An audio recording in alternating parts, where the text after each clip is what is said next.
Eras incontables transcurrieron antes incluso del primer suspiro de vida humana resonando por la creación. Milenios pasaron antes de que el paraíso terrenal floreciera en toda su magnificencia celestial. En aquellos tiempos primordiales, cuando el cosmos aún era joven, un conflicto de proporciones épicas ya devastaba los dominios superiores. Insurrección angelical, criaturas sagradas desterradas, centinelas caídos, calabozos del abismo. No se trata de narrativas ficticias o alegorías antiguas, sino de vestigios auténticos de una realidad perdida enterrada en las capas más profundas de los manuscritos sagrados y en los versículos olvidados de las escrituras bíblicas. La magnitud de este conflicto cósmico trasciende nuestra comprensión humana. Imagina batallas libradas en dimensiones espirituales, donde cada movimiento alteraba el tejido de la propia realidad. Seres de luz pura, enfrentándose en combates que hacían temblar a las estrellas en sus firmamentos. Este no era un simple desacuerdo, sino una guerra que definiría el destino de toda la creación venidera. Los ecos de esa guerra primordial aún reverberan a través de los siglos, influenciando eventos que consideramos naturales, pero que poseen raíces mucho más profundas. El libro de Génesis, capítulo 1, versículo 2, nos presenta una revelación perturbadora. La tierra permanecía sin forma y vacía, mientras tinieblas cubrían la faz del gran abismo. Pero, ¿qué esencia poseían esas tinieblas ancestrales? ¿Qué misterios se escondían en las profundidades de aquel vacío primordial, eones antes de que el primer ser humano recibiera el aliento de vida divina? Esas tinieblas no eran meramente ausencia de luz física, sino que representaban algo mucho más siniestro y complejo. Estudiosos de las escrituras antiguas sugieren que esas tinieblas cargaban en sí la esencia de la rebelión, los restos de un orden celestial destruido. Era como si el propio tejido de la realidad hubiera sido desgarrado por eventos cataclísmicos anteriores, dejando cicatrices en la creación que solo podrían ser sanadas a través de un nuevo comienzo. Esas profundidades abisales guardaban secretos que la humanidad no estaba destinada a conocer, al menos no todavía. Habitaban los cielos entidades divinas de esplendor inimaginable, portadoras de los secretos más profundos del universo. Algunas de esas criaturas celestiales caminaban entre brasas incandescentes de fuego sagrado. Otras mantenían bajo su custodia las llaves de los reinos ocultos y dimensiones inexploradas. Sin embargo, no todas esas entidades mantuvieron su fidelidad al trono celestial. Determinados seres, que otrora brillaban con gloria incomparable, optaron por transitar senderos prohibidos. Traspasaron las fronteras sagradas establecidas por el Altísimo, y las consecuencias de sus acciones fueron devastadoras. La jerarquía celestial era compleja, y cada ser poseía funciones específicas en el mantenimiento del orden cósmico. Algunos eran mensajeros divinos, otros eran guardianes de conocimientos sagrados, y había aquellos que supervisaban los ciclos de la naturaleza y las leyes físicas que gobernaban la creación. Cuando la rebelión comenzó, no fue un evento súbito, sino un proceso gradual de corrupción que se extendió como un virus espiritual a través de las filas angelicales. La seducción del poder independiente y la promesa de autonomía divina fueron las semillas que germinaron en traición cósmica. Una tras otra, esas entidades fueron precipitadas hacia abajo, no por casualidad o venganza, sino a través de un juicio divino justo y necesario. Estos son los entes exiliados que precedieron la creación de Adán, los insurgentes olvidados de los cielos, aprisionados en cárceles espirituales, en fosos de oscuridad eterna, exactamente como relata 2 Pedro, capítulo 2, versículo 4. Esta noche emprenderemos un viaje para revelar sus narrativas, no como mitos o leyendas populares, sino como realidades espirituales auténticas, ocultas en las entrelíneas de las escrituras canónicas e iluminadas a través de textos como el libro de Enoc y el libro de los Jubileos. El proceso de juicio de estos seres rebeldes estableció precedentes que resonarían a través de toda la historia subsecuente. Cada castigo fue cuidadosamente calibrado, no solo como punición, sino como lección cósmica sobre las consecuencias de la desobediencia divina. Sus prisiones espirituales no eran simplemente lugares de confinamiento, sino dimensiones especialmente creadas para contener energías que, si fueran liberadas, podrían deshacer la propia estructura de la realidad. Estos eventos preadámicos establecieron las bases para entender por qué existe el mal en el mundo y por qué la humanidad nació en un cosmos ya marcado por el conflicto entre luz y tinieblas. Pero antes, comparte este video con alguien a quien aprecias. Nuestra misión más grande en la tierra es difundir la palabra del Señor. ¿Sabías que muchas personas carecen de conocimientos por falta de contenido adecuado? Envíalo a ese grupo de WhatsApp o públicalo en Facebook. Estoy seguro de que no te arrepentirás. Y si te gustan videos como este, comenta abajo "Quiero más". Así sabré si realmente lo disfrutas y definitivamente traeré contenido nuevo similar. Si alguna vez te has preguntado por qué la Biblia no comienza con paz, sino con desolación, vacío y tinieblas, si has cuestionado el origen del mal antes de la caída humana, en este mundo actual vemos cada vez más personas yendo en contra de los principios tradicionales y parece que lo inmoral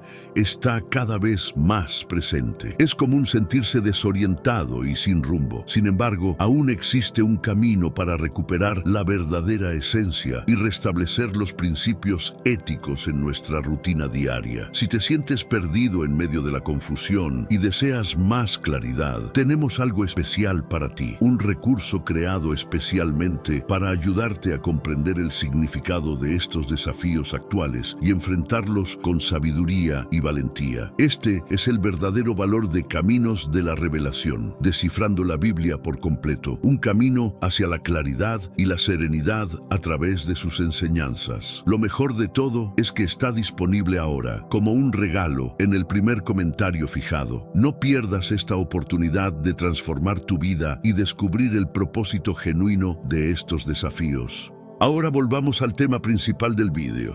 Esta es la revelación que has estado esperando, porque lo que ocurrió antes del Edén podría ser la clave para comprender todo lo que vino después. No estás simplemente observando una historia, estás adentrándote en un misterio que comenzó antes del tiempo, que aún resuena en tu espíritu y que quizás te ayude a discernir la batalla invisible que todavía se libra en este preciso momento. Acompáñame hasta el final. Es posible que nunca vuelvas a leer Génesis de la misma manera. Ahora comencemos con el primer desterrado, aquel cuya caída transformó no solo el cielo, sino el mismo tejido de la creación. Mucho antes de que las aguas del diluvio cubrieran la tierra, antes de que Noé construyera el arca, incluso antes de que Adán abriera los ojos para contemplar el aliento de vida, hubo otra caída, una más silenciosa, una rebelión no del hombre, sino de los ángeles. Seres divinos creados en luz, vestidos de gloria y encargados de una tarea sagrada: vigilar, guiar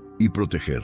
Estos eran los vigilantes mencionados en el libro de Enoc e insinuados en Judas 1:14-15 y Génesis 6:1-4. Los vigilantes eran entidades celestiales enviadas para observar la tierra primitiva. Nunca debían interferir, solo observar, ser testigos, custodiar la frontera entre el cielo y la tierra. Pero lo que comenzó como obediencia se transformó lentamente en deseo, y el deseo, cuando no se controla, da origen a la corrupción. Verás, la tierra en sus primeros días no era aún el mundo caído que conocemos. Era cruda, intocada, rebosante de potencial. La humanidad, frágil y nueva, apenas aprendía a caminar, a hablar, a soñar. Los vigilantes estaban allí arriba, observando en silencio, pero cuanto más observaban, más sentían. La fascinación se convirtió en afecto, el afecto en obsesión, y entonces llegó la caída. No una caída de ignorancia, sino una caída de elección. El libro de Enoc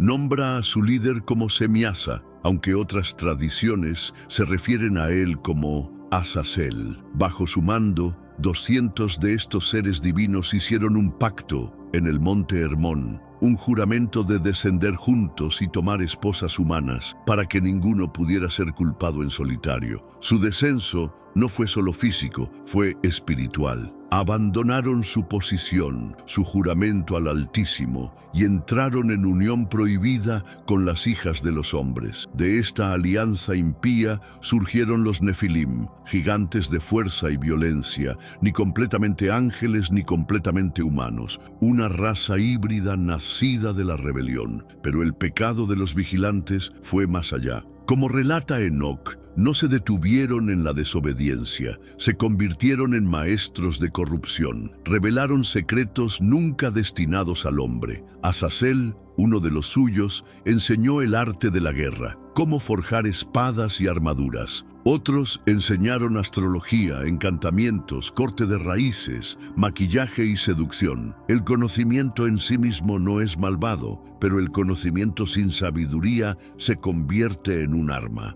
Lo que una vez fue un jardín de inocencia se transformó en un campo de batalla de codicia y ambición. Génesis 6:5 pinta las consecuencias. Vio Jehová que la maldad de los hombres era mucha en la tierra, y que todo designio de los pensamientos del corazón de ellos era de continuo solamente el mal. La humanidad, ahora armada con secretos divinos y fuerza sobrenatural, había caído en espiral hacia el caos. Y los vigilantes, una vez guardianes, se habían convertido en los mismos arquitectos de la corrupción de la humanidad. Pero Dios también estaba vigilando. En 2 Pedro 2:4 leemos: porque si Dios no perdonó a los ángeles que pecaron, sino que arrojándolos al infierno, los entregó a prisiones de oscuridad para ser reservados al juicio. Esto no era solo lenguaje poético, era justicia. Los vigilantes fueron capturados, despojados de gloria y arrojados al abismo, al Tártaro, una prisión tan profunda y oscura que la luz no puede alcanzar sus bordes. Allí permanecen, atados con cadenas, esperando el gran día del juicio. Su crimen no fue solo rebelión, fue traición a la confianza divina. Hay una belleza inquietante en esta historia. Estos no eran demonios por naturaleza, fueron santos una vez. Estuvieron en la presencia de Dios, cantaron canciones que ningún oído humano ha escuchado jamás. Y sin embargo, cayeron. Eligieron el yo sobre el servicio, la pasión sobre el propósito, el poder sobre la pureza. Me recuerda una historia que escuché una vez, una parábola moderna. A un hombre le dieron un violín invaluable por un maestro artesano, con una condición: que lo usara solo para elevar corazones, nunca para manipular mentes. Durante años tocó música hermosa, pero un día descubrió que podía tocar notas que despertaban emociones más oscuras. Envidia, miedo, lujuria. Las multitudes crecieron, la fama se volvió embriagadora. Siguió tocando, persiguiendo aplausos, hasta que el violín se agrietó en sus manos. El regalo abusado se convirtió en la maldición. Ese hombre nunca volvió a tocar. Los vigilantes fueron muy similares. Se les dio un regalo: autoridad sin dominación, presencia sin interferencia. Pero cuando convirtieron ese regalo en una herramienta de dominación, rompieron algo sagrado. Y como el hombre del violín, no pudieron deshacer la ruina que causaron. Vivimos en un mundo que aún hace eco de su caída. cada vez que el conocimiento se usa para destrucción en lugar de sanidad, cada vez que se busca poder sin responsabilidad, cada vez que difuminamos las líneas entre lo santo y lo rentable, repetimos su error. La historia de los vigilantes no es solo historia antigua, es un espejo, pero también hay una lección aquí. La obediencia importa, no por miedo, sino por amor. Los límites no son limitaciones, son protecciones. Y el mayor poder no está en conocer lo prohibido, sino en honrar lo sagrado. Podrías preguntarte, ¿por qué permitiría Dios que tales seres cayeran? ¿Por qué crear vigilantes si podían traicionar su propósito? La respuesta radica en el regalo que Él da a toda su creación, el libre albedrío. Incluso los ángeles deben elegir, y en esa elección se revela el verdadero amor, la verdadera lealtad. Dios no quiere siervos por obligación, desea corazones que lo elijan incluso cuando es difícil, especialmente cuando es difícil. Hoy, los vigilantes permanecen prisioneros bajo las montañas, bajo las profundidades de la tierra, aún atados, aún silenciosos. Pero su historia habla volúmenes. Nos dice que ninguna posición es demasiado alta para caer, que la rebelión espiritual puede llevar un rostro hermoso y que la línea entre guardián y corruptor es más delgada de lo que pensamos. Pero también nos dice algo más, que la justicia es real, que Dios ve cada motivo, cada pecado oculto, cada regalo abusado, y que Él actuará no siempre inmediatamente, pero siempre con rectitud. Mientras dejamos atrás la historia de los vigilantes, otra presencia comienza a agitarse en las sombras. Un tipo diferente de rebelde, uno cuya caída no fue por deseo, sino por orgullo. Un ser que una vez mantuvo el equilibrio entre luz y oscuridad, pero eligió inclinar la balanza. El siguiente nombre en nuestra lista es mucho menos conocido, pero no menos peligroso. Así que no te vayas a ningún lado. Lo que viene a continuación podría cambiar la forma en que ves el mundo espiritual para siempre. Hubo una época en que el equilibrio gobernaba los reinos espirituales. Cada fuerza tenía su contraparte. La luz no estaba en guerra con la oscuridad, simplemente reinaba sobre ella con límites divinos, manteniendo el tejido de la creación en perfecta tensión. En esa armonía, Dios colocó seres de inmensa sabiduría y poder para administrar los umbrales entre mundos. Entre ellos se alzaba uno, una entidad radiante cuyo propósito era sagrado: mantener el equilibrio entre los reinos superiores e inferiores. No estaba destinado a juzgar ni a dominar, sino a asegurar que cada parte del orden espiritual permaneciera en su lugar correcto. Este era el ser que ahora llamamos el portador de la ruina. No es nombrado directamente en las Escrituras, sin embargo, su sombra se cierne grande en Apocalipsis 9:1-2. Vi una estrella que cayó del cielo a la tierra y se le dio la llave del pozo del abismo. Esa estrella no era una bola de fuego, sino un ser, uno creado con autoridad. La llave no fue robada, fue dada, confiada, encomendada y luego mal utilizada. Según los primeros padres de la Iglesia, como Tertuliano y Cipriano, esta figura una vez se alzó entre dimensiones, regulando la frontera entre los cielos divinos y las llanuras espirituales inferiores, el abismo, el reino del caos, la profundidad mencionada en Génesis 1:2. Su papel era de restricción, tenía la llave no para liberar el mal, sino para mantenerlo sellado. Pero como los vigilantes antes que él, comenzó a cuestionar. No con palabras al principio, sino con pensamientos sutiles. ¿Por qué solo debo mantener la puerta? ¿Por qué no gobernar lo que yace más allá? El orgullo siempre comienza en silencio. Con el tiempo, su administración dio paso a la ambición. La autoridad dada para proteger el equilibrio se convirtió en una plataforma para buscar dominio. No descendió en un estallido de ira. Se deslizó hacia abajo a través del deseo incontrolado, a través del susurro de que podía ser más. Y cuando la línea divina fue cruzada, las consecuencias fueron inmediatas. Fue derribado, no meramente del cielo, sino a cadenas. Quien tenía la llave ahora estaba detrás de la puerta. El abismo, una vez restringido por su voluntad, se convirtió en su prisión, y la ruina que una vez contuvo ahora comparte su nombre. En Apocalipsis leemos de un tiempo aún por venir, cuando el pozo será abierto y el humo se alzará oscureciendo el sol. De ese humo, espíritus como langostas se derramarán sobre la tierra. No insectos, sino atormentadores, seres de juicio. Y su rey, Abadón, Apolión, nombres que significan destrucción. Muchos eruditos creen que estos son reflejos del mismo portador de la ruina o su progenie, finalmente liberados para cumplir un papel que nunca debía desempeñar. ¡Qué tragedia!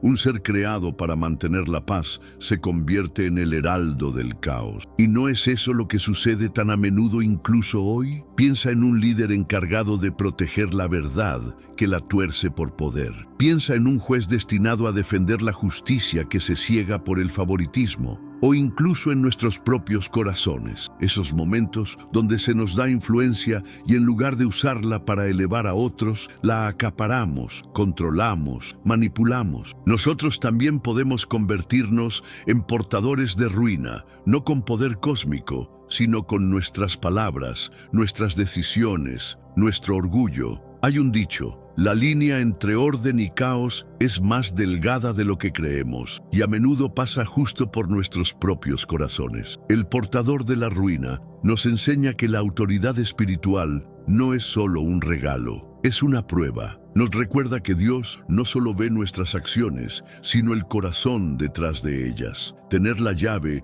significa tener responsabilidad, y cuando esa responsabilidad se tuerce, no solo abre una puerta, desata devastación. Pero Dios, en su misericordia, siempre proporciona advertencias antes del juicio. Apocalipsis no comienza con caos, comienza con mensajes a las iglesias, con trompetas, con señales en los cielos. El pozo se abre solo después de que el mundo se niega a escuchar, y así fue con este ser. Su caída no fue repentina, fue la lenta erosión de la obediencia. Por eso las Escrituras nos llaman a la vigilancia, a ser administradores, a estar alerta, a guardar no solo lo que se nos confía, sino cómo lo llevamos. Mientras avanzamos, la siguiente figura en nuestro viaje es una que muchos pasan por alto. Un guardián silencioso que una vez se alzó en la puerta entre dimensiones, un ser encargado de proteger la línea entre el cielo y lo que yacía debajo.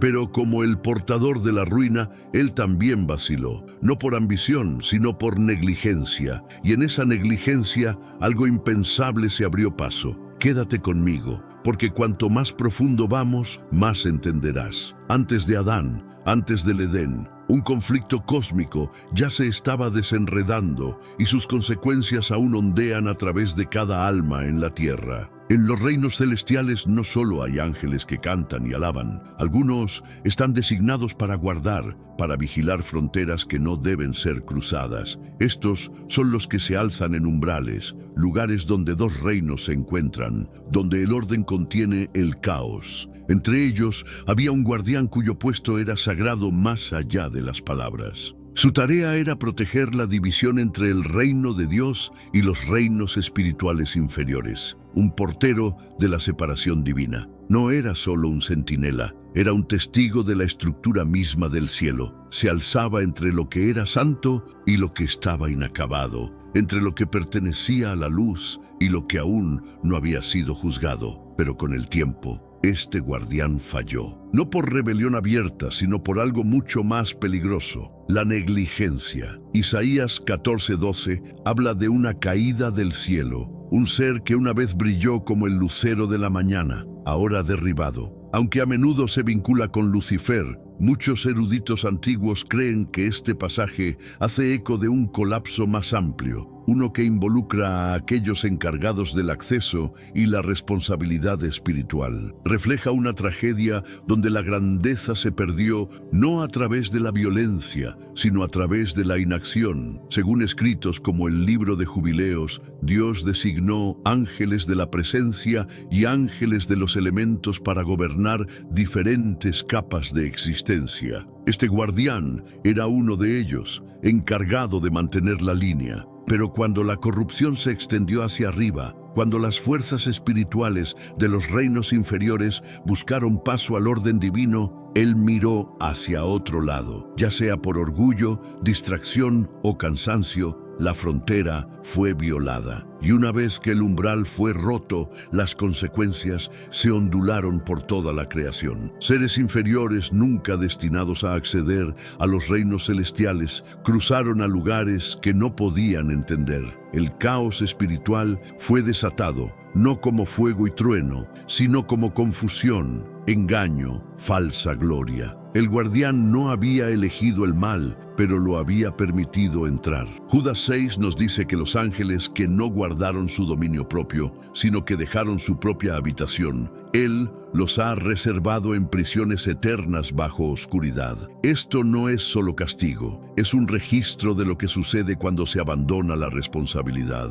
El umbral era sagrado y dejarlo desprotegido fue una traición. Hoy vemos esta misma falla de maneras más silenciosas. En una familia donde nadie toma responsabilidad por la dirección espiritual. En una generación que olvida guardar las puertas de influencia, medios, pensamiento. En líderes que permiten que la doctrina dañina se filtre porque prefieren evitar conflictos. Cada uno de nosotros está llamado a ser vigilante de alguna manera, y cuando el vigilante duerme, la oscuridad no llama a la puerta, entra caminando. Hay una historia de un hombre al que le dieron las llaves de un faro. Se le dijo que mantuviera la luz encendida, especialmente durante las tormentas. Durante años lo hizo, pero una noche los vientos aullaron más fuerte que nunca y se quedó dormido. Un barco golpeó las rocas esa noche y se perdieron vidas. No porque los odiara, sino porque los olvidó, porque se cansó. Eso es lo que pasó con el guardián del umbral. Sus cadenas ahora descansan en silencio,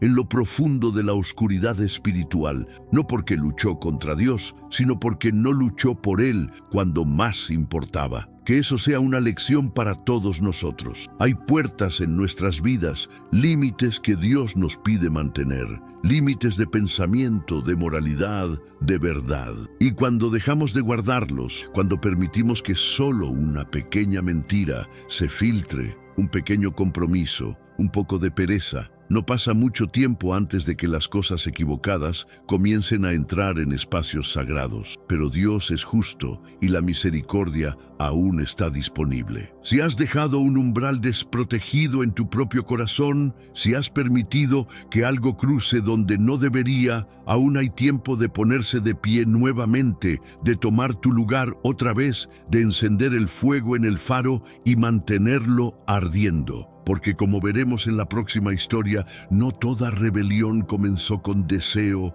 o negligencia. Algunas nacieron de una ambición tan ardiente que incluso el poder más puro se convirtió en corrupción. Un guardián trató de controlar la misma llama del cielo y al hacerlo cambió el fuego de gloria a juicio. ¿Qué sucede cuando la luz se vuelve peligrosa? Lo descubriremos a continuación. En el principio había llamas que no quemaban, fuegos que no destruían. En el reino celestial, el fuego no era señal de ira, sino de pureza, de presencia, de propósito. Las Escrituras nos dicen en Ezequiel 28:14 de un querubín guardián que caminaba entre las piedras de fuego, un ser tan cerca del corazón de Dios que se movía dentro de la misma esencia de la santidad divina. Estas piedras no eran físicas, eran símbolos espirituales, representaciones de gloria, de justicia, de energía sagrada. Entre las primeras creaciones había uno que llevaba un papel especial: portar esta llama santa, guardarla, asegurar que el fuego de Dios siempre ardiera en verdad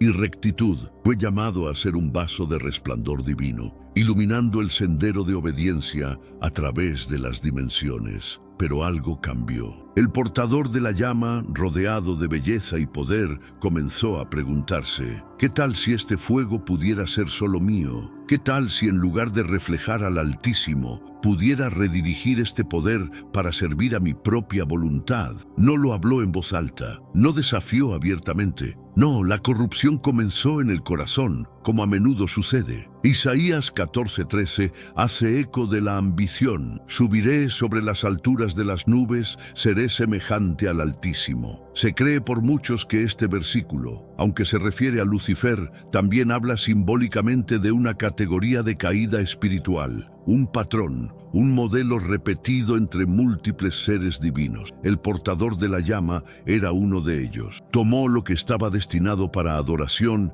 y lo dirigió hacia control. Las tradiciones judías, especialmente las encontradas en escritos apócrifos como el libro de Enoc, nos dicen que algunos seres recibieron dominio sobre elementos de santidad, viento, agua, luz y sí, fuego. No el fuego de destrucción, sino de transformación, un fuego que refinaba a los santos, que señalaba la presencia del Todopoderoso, como la zarza ardiente ante Moisés. Pero cuando este ser buscó contener la llama para su propia gloria, poseer lo que nunca debía ser poseído, el fuego cambió, se oscureció, se rebeló y en lugar de dar vida comenzó a juzgar. La llama sagrada, corrompida por el orgullo, se convirtió en el mismo fuego que lo consumiría. Ya no caminando entre las piedras de Dios, fue arrojado a los lugares profundos, donde el fuego ya no purifica, sino que atormenta. Como registra Enoc, hay lugares de ardor apartados para los ángeles rebeldes,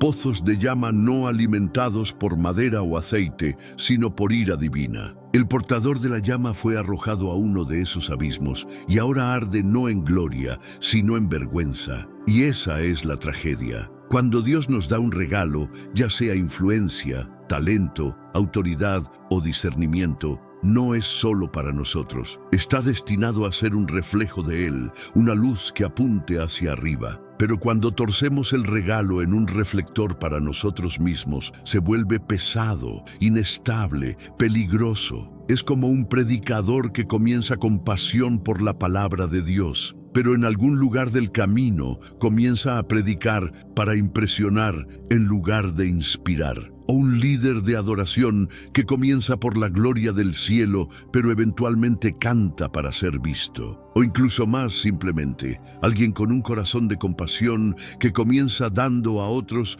pero comienza a esperar aplauso a cambio. El fuego se vuelve, y lo mismo que estaba destinado a purificar, comienza a quemar. Hay una historia de un herrero al que le dieron una brasa divina, una que podía derretir cualquier metal, dar forma a cualquier herramienta, forjar armas de protección para los débiles. Pero se volvió celoso. En lugar de compartir las herramientas, comenzó a venderlas, acaparando la luz. Y una noche la brasa se descontroló, consumiendo su taller, su pueblo y finalmente a él mismo. Esta es la historia del portador de la llama corrompido. No era un demonio, no era un monstruo, era un vaso confiado hasta que la confianza fue reemplazada por ambición, que sirva como advertencia. El fuego es algo poderoso en las Escrituras. Es el medio del sacrificio, la señal de la aprobación de Dios y el agente purificador de la santidad.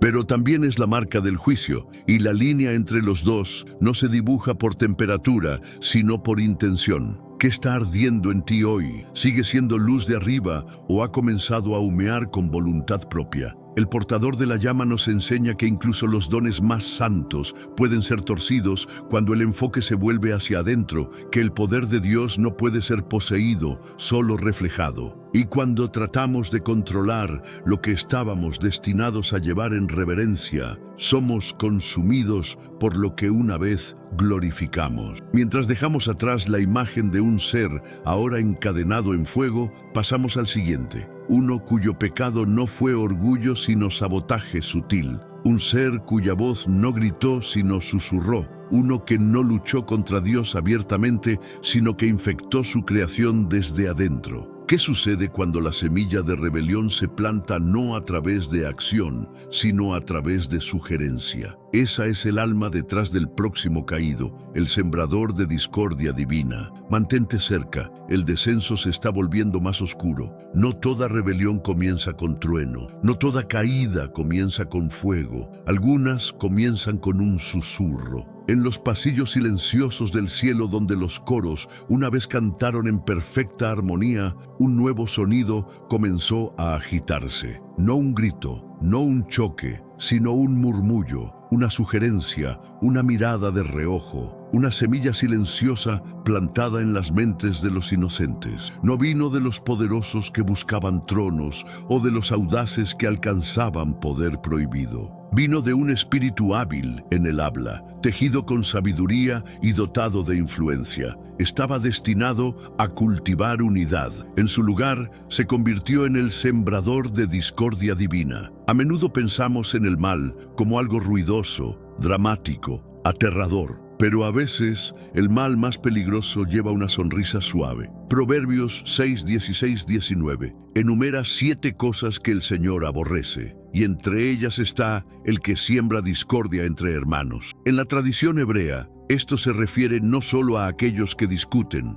sino a aquellos que sutilmente desenredan relaciones, que dividen lo que Dios ha unido, que susurran dudas donde una vez hubo confianza. Las interpretaciones antiguas de la hueste celestial hablan de mantenedores del orden, seres asignados no para comandar, sino para conectar.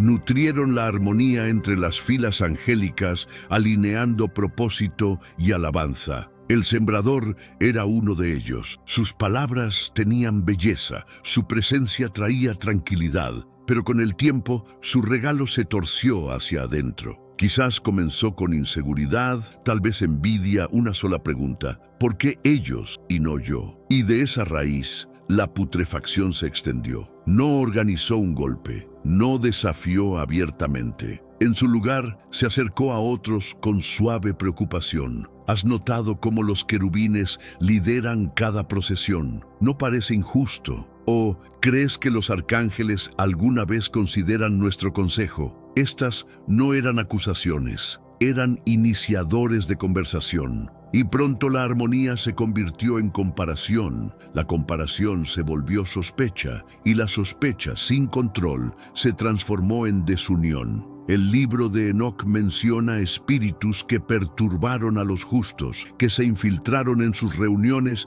y torcieron su gozo. Judas 16 nos recuerda de ángeles que abandonaron su morada apropiada. Muchos eruditos creen que esto incluye no solo a aquellos que se rebelaron con acción, sino a aquellos que agitaron la rebelión con influencia. La caída del sembrador fue silenciosa pero devastadora. Porque ¿qué es el cielo sino un lugar de perfecta unidad?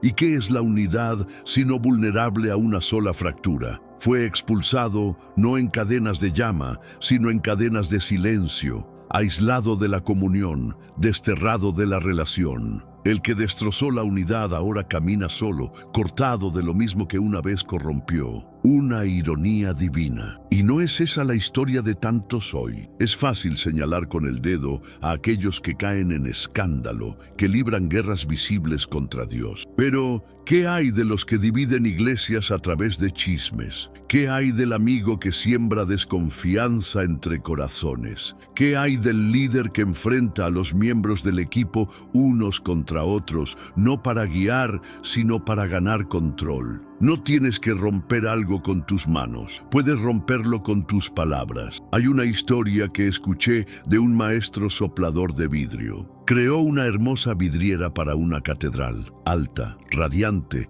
y perfectamente sellada. Pero un día, un niño pequeño arrojó una sola piedrita al borde. No rompió el vidrio, solo lo astilló. Con el tiempo, la humedad se filtró, luego el viento. Luego, uno por uno, los paneles comenzaron a caer, no por la fuerza del niño, sino por el compromiso. El sembrador de discordia era esa piedrita. Nos enseña una verdad sobria. Las palabras importan, los motivos importan, la influencia no es neutral, o une o rompe. Y en el reino del cielo, donde la unidad refleja la misma naturaleza de Dios, no existe tal cosa como división inofensiva. Sin embargo, hay esperanza incluso en esta historia, porque por cada susurro de división, Dios ofrece una palabra más fuerte de reconciliación. Por cada corazón roto por la duda, hay sanidad en la verdad, y por cada espíritu tentado a plantar semillas de discordia,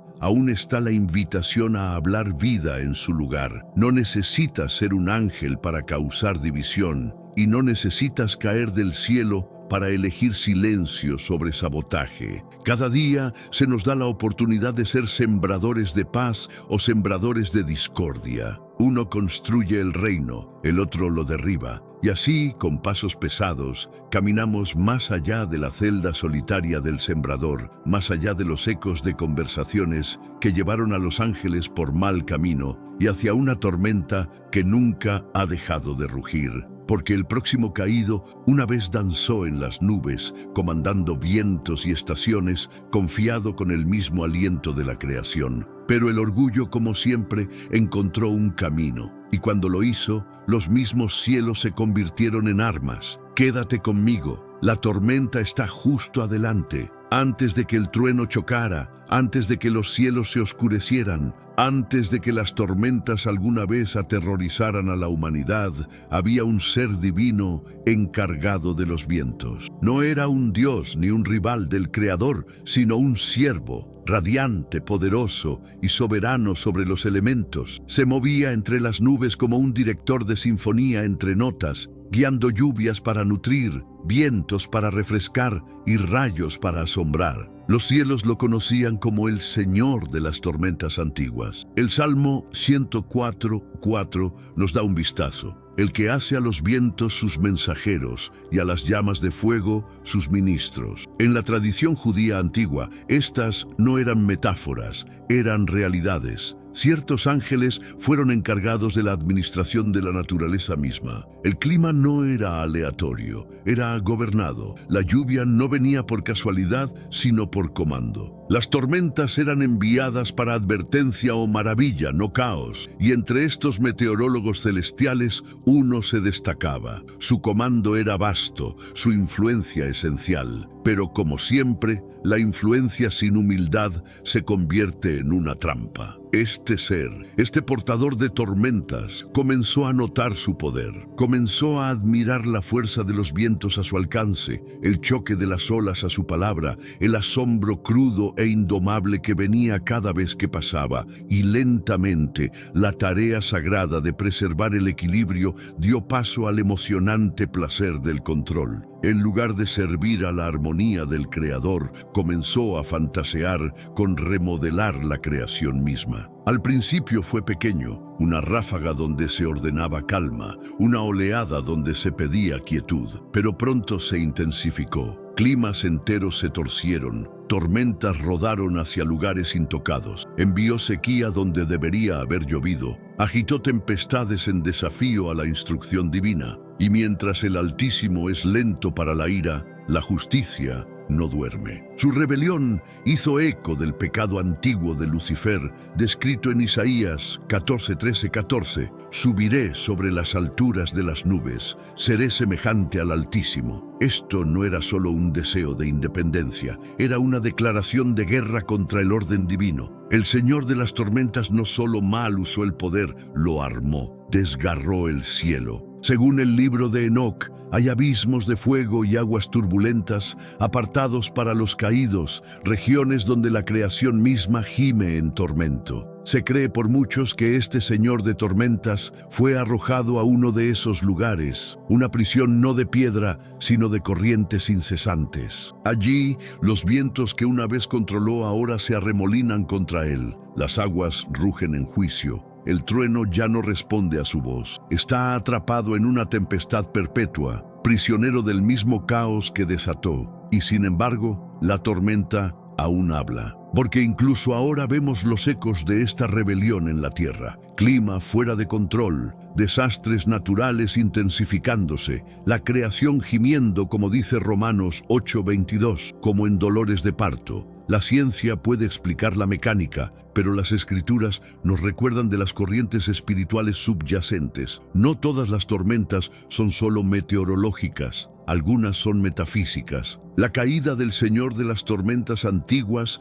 nos enseña algo vital. El poder no es malvado hasta que olvida su propósito. El dominio no es pecado hasta que pierde la sumisión. el momento en que creemos que el regalo es nuestro para comandar, en lugar de administrar por Dios, nos volvemos como Él. Y ya sea que estés liderando un equipo, dirigiendo una familia o dando forma al ambiente a tu alrededor con tus palabras, si tu fuerza olvida su fuente, se volverá contra ti. Hay una fábula de un águila que aprendió a cabalgar el viento. Al principio voló con gracia, honrando las corrientes, pero con el tiempo creyó que poseía los cielos. Luchó contra el viento, resistió su ritmo, trató de conquistarlo. Un día el viento se negó, se alzó contra él, salvaje y feroz, y cayó. No porque el viento cambió, sino porque él lo hizo. Muchos de nosotros vivimos como esa águila. Tomamos el favor natural a nuestro alrededor, talento, carisma, voz, influencia,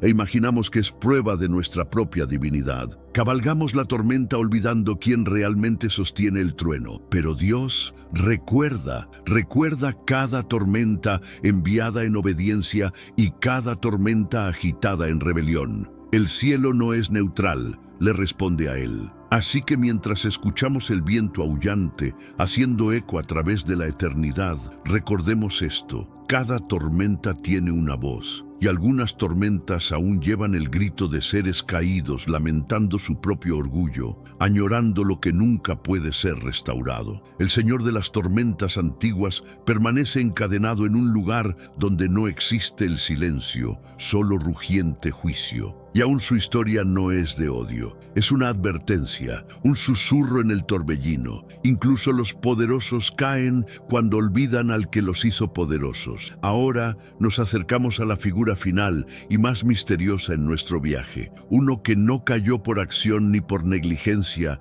ni solo por orgullo. Era el primero, el origen de la rebelión, un ser cuyo pecado no fue visto sino concebido, cuya caída precedió a todas las demás, y cuyo nombre ha sido olvidado por el tiempo, pero recordado en las sombras de las Escrituras. Mantente cerca. Lo que estás a punto de descubrir a continuación puede ser el secreto más antiguo del cielo. Antes de que hubiera orgullo en el cielo, antes de que las llamas fueran torcidas o los vientos se volvieran salvajes, antes incluso de que Lucifer dijera en su corazón: subiré sobre las estrellas, había algo más profundo, más antiguo, una agitación en las sombras de la eternidad, un desafío silencioso, una voluntad sin nombre que se alzó no en acción, sino en pensamiento. Él fue el primero en sentirlo, el primero en entretenerlo, el primogénito del abismo. Su nombre se ha perdido para nosotros, borrado quizás como parte de su juicio. Las Escrituras nunca lo llaman directamente, sin embargo,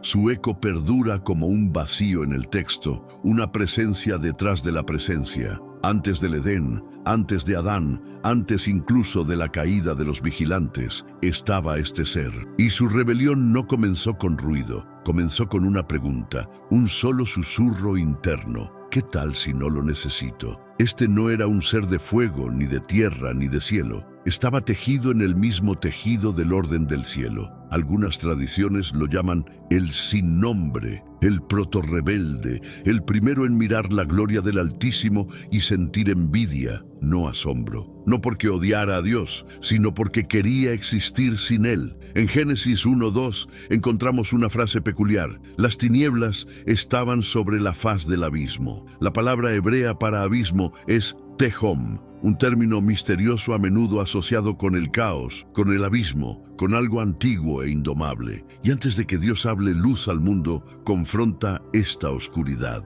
¿Podría ser, preguntan algunos teólogos, que la primera oscuridad no era solo un vacío, sino una presencia? En textos apócrifos como 2 Enoc hay referencias veladas a reinos espirituales tan profundos que incluso los ángeles no se aventuran allí. Reinos donde la desobediencia fue concebida antes de ser actuada. Se piensa que este primogénito del abismo es uno que nunca libró guerra abierta, nunca alzó un arma, nunca sedujo a la humanidad o rompió filas. Su pecado fue más sutil. Simplemente se negó a amar. Eligió la independencia del amor mismo. Y en un reino construido sobre perfecta comunión, esa es la traición más profunda. Dios, en su omnisciencia, no lo destruyó. No, el primogénito fue removido, desterrado no al fuego, sino al aislamiento absoluto, a un reino donde la luz de Dios no brilla, no porque no pueda, sino porque no lo hará.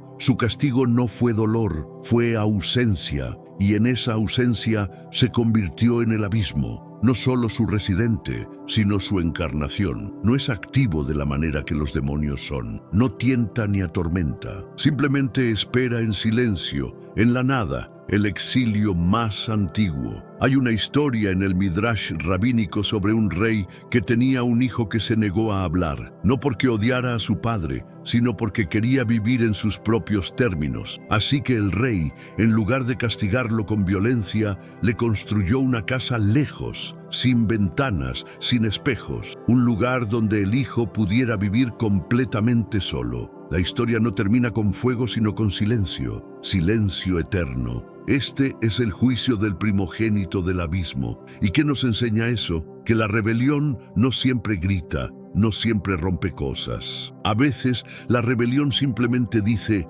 déjame en paz. Busca el desapego, romantiza la autosuficiencia. Pero en un mundo sostenido por el aliento de Dios, desapegarse de Él no es libertad, es asfixia espiritual. Vemos este espíritu hoy en aquellos que afirman no necesitar propósito, no necesitar conexión, no necesitar fe o gracia o Dios. Glorificamos la independencia, pero el abismo está lleno de aquellos que demandaron justamente eso. Hay una belleza inquietante en saber que el primero en caer no hizo sonido, que incluso ahora, bajo las capas de rebelión angélica, caos demoníaco y fragilidad humana, yace un silencio más profundo, una advertencia más profunda. Que el deseo de ser dejado solo por Dios no es fuerza, es la semilla de toda ruina. Y sin embargo, el Dios de luz aún habla incluso frente a la rebelión antigua. Sus primeras palabras en la creación fueron: sea la luz. Confronta el abismo no con una espada, sino con invitación,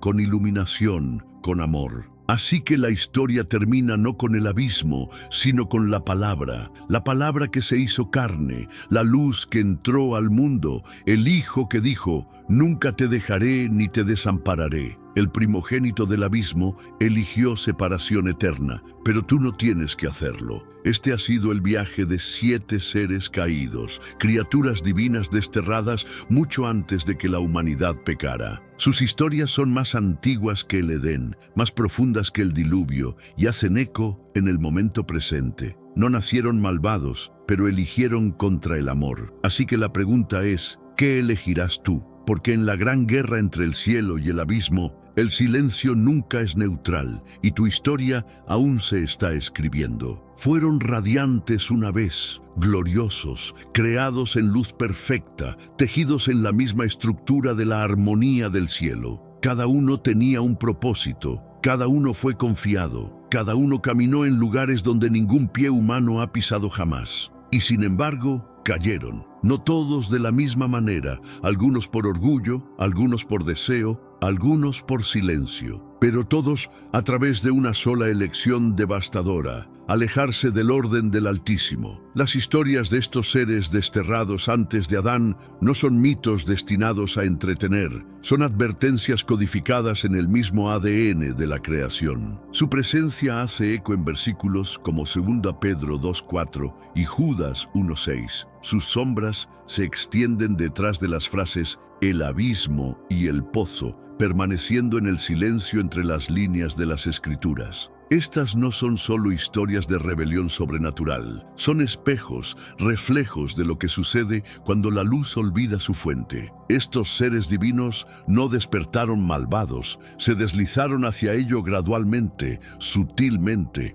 ¿Y no es así como caemos nosotros también? Una cosa que me persigue mientras reflexiono sobre estas historias es cuán cerca estaban del trono. Estos no eran criaturas distantes, no eran marginales, eran guardianes, músicos, mensajeros. Algunos llevaban llaves, otros llevaban fuego, algunos daban forma a los vientos. No estaban lejos, estaban en el corazón del cielo. Y sin embargo, incluso allí, incluso en la presencia del Santo, la semilla de rebelión aún podía echar raíces. Esa verdad debería sobriarnos. Puedes estar cerca de cosas sagradas y aún extraviarte. Puedes hablar palabras santas y aún albergar orgullo. Puedes aparecer en luz y aún caer en sombra. Tenemos un recurso espiritual para ti, Caminos de la Revelación, un libro para comprender las profecías y fortalecer tu fe. Lo encuentras en el primer comentario. Léelo, compártelo y prepárate espiritualmente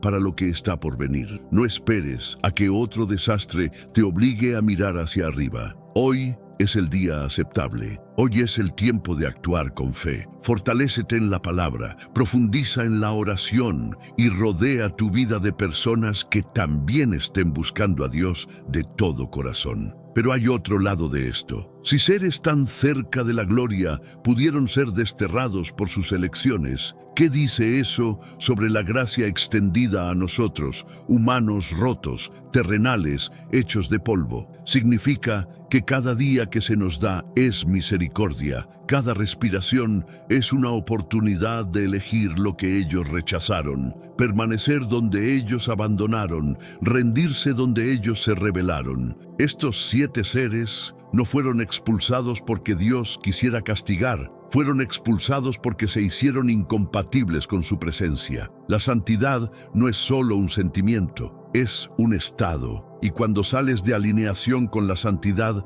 naturalmente te mueves hacia el exilio. ¿Te has preguntado alguna vez qué hubiera ocurrido si tan siquiera uno de estos seres hubiera detenido su curso? Si hubiera suplicado clemencia, hubiera clamado con arrepentimiento genuino, ¿acaso sus destinos habrían tomado un rumbo completamente distinto? Esta pregunta nos lleva a reflexionar sobre algo más profundo: el poder transformador del arrepentimiento auténtico. En las tradiciones espirituales se habla de cómo un solo momento de humildad puede cambiar el curso de una eternidad. Estos seres, en su soberbia, jamás experimentaron esa rendición que podría haberles salvado de su caída inexorable. La respuesta permanece en las sombras. Los textos sagrados mantienen un silencio absoluto respecto a cualquier muestra de contrición de su parte, posiblemente porque jamás la manifestaron. Sin embargo, tu destino sigue siendo maleable. Este silencio bíblico no es casual. Las Escrituras a menudo emplean el silencio como una herramienta narrativa poderosa, sugiriendo que algunos caminos, una vez tomados, se vuelven irreversibles. Pero también nos recuerda que mientras tengamos aliento, mientras nuestro corazón siga latiendo, la puerta del arrepentimiento permanece abierta para nosotros. Estas narraciones revelan una verdad fundamental. Existe una frontera invisible que constantemente transitamos, una decisión que perpetuamente enfrentamos. Y mientras los cielos se estremecieron cuando la luz se desvaneció, en este momento el firmamento aguarda tu decisión de abrazar nuevamente la luminosidad. Esta línea divisoria no es simplemente metafórica, representa las decisiones cotidianas que moldean nuestro carácter espiritual. Cada momento de nuestra existencia presenta una oportunidad de elegir entre la luz y las tinieblas, entre la humildad y el orgullo, entre servir a un propósito mayor o perseguir únicamente nuestros deseos egoístas. Si este contenido despertó algo profundo en tu ser interior, si experimentaste, aunque fuera un destello de reconocimiento en las historias de estos entes, comprende esto: tu presencia aquí no es fortuita. Estas revelaciones te han encontrado porque tu narrativa aún se encuentra en proceso de redacción. El hecho de que hayas llegado hasta este punto, de que estas palabras hayan capturado tu atención, sugiere que tu espíritu está buscando algo más grande. Existe una sincronía divina en cómo ciertos mensajes llegan a nosotros justo cuando los necesitamos, como si el universo conspirara para ofrecernos exactamente la sabiduría que nuestro alma anhela. Tu relato no replica el de ellos. No estás condenado al abismo eterno. No te encuentras encadenado por veredictos celestiales inmutables. Permaneces con vida y la luminosidad continúa llamándote. Esta diferencia es crucial. Mientras que aquellos seres tomaron decisiones irreversibles que sellaron su destino, tú aún posees el regalo del libre albedrío. Cada nuevo amanecer te presenta oportunidades frescas de redención. Cada respiración es una invitación a elegir un camino diferente, más elevado, más alineado con propósitos divinos. Entonces, ¿cuál será tu próximo paso? Esta pregunta no es retórica, es un llamado a la acción inmediata. En este preciso instante tienes la oportunidad de tomar decisiones que pueden alterar completamente la trayectoria de tu existencia. No mañana, no la próxima semana, sino ahora mismo. Inicia reconociendo que cada dádiva que has recibido, cada habilidad, cada revelación, cada fragmento de poder que posees no existe para engrandecer tu ego, existe para reflejar la gloria suprema. Que cada tempestad que atraviesas no constituye un castigo, sino posiblemente una invitación a la entrega total. Este reconocimiento transforma nuestra perspectiva sobre todo lo que poseemos y experimentamos. Nuestros talentos se convierten en herramientas de servicio, nuestras pruebas en oportunidades de crecimiento espiritual. Cuando entendemos que somos administradores y no dueños de nuestras bendiciones, comenzamos a vivir con un propósito trascendente que va más allá de la satisfacción personal. Que cada murmullo de soberbia, cada instante de silencio, cuando la verdad debería proclamarse, representa una encrucijada entre sumisión e insurrección. Estos momentos, aparentemente insignificantes, son en realidad las batallas más importantes de nuestra vida espiritual. El orgullo susurra tan suavemente que a menudo no percibimos su presencia hasta que ya ha echado raíces profundas en nuestro corazón. La verdad, por el contrario, a menudo requiere valentía para ser expresada, especialmente cuando va contra la corriente popular o desafía nuestras propias comodidades. La frontera es sutil, el camino es angosto, pero la luminosidad jamás se ha extinguido. Esta esperanza es el fundamento de toda transformación espiritual. Sin importar cuán oscuras parezcan las circunstancias, sin importar cuántas veces hayamos fallado o nos hayamos desviado del camino correcto, la luz divina permanece constante, esperando pacientemente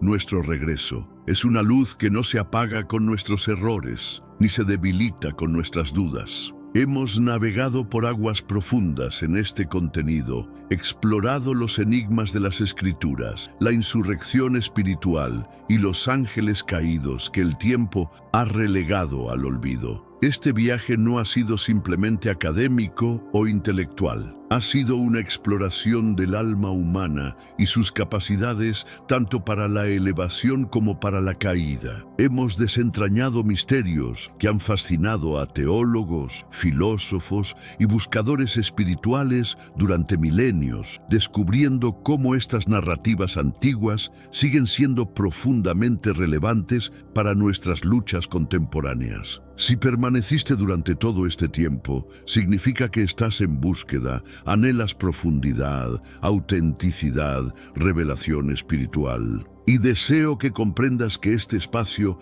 está dedicado precisamente a eso. Tu persistencia hasta este punto revela algo significativo sobre tu carácter espiritual. En una era de atención fragmentada y contenido superficial, el hecho de que hayas invertido tu tiempo en explorar estas verdades profundas demuestra una sed genuina de sabiduría que va más allá del entretenimiento casual. Semanalmente nos sumergimos en los secretos velados de las Escrituras, las narraciones perdidas del reino celestial, las curiosidades bíblicas que la teología tradicional frecuentemente elude. Trascendemos lo superficial, desenrollamos los manuscritos ancestrales y escuchamos los ecos de la eternidad que aún resuenan. Nuestro enfoque no se limita a repetir doctrinas conocidas. Buscamos desentrañar las capas más profundas de significado que a menudo quedan ocultas bajo interpretaciones convencionales. Cada episodio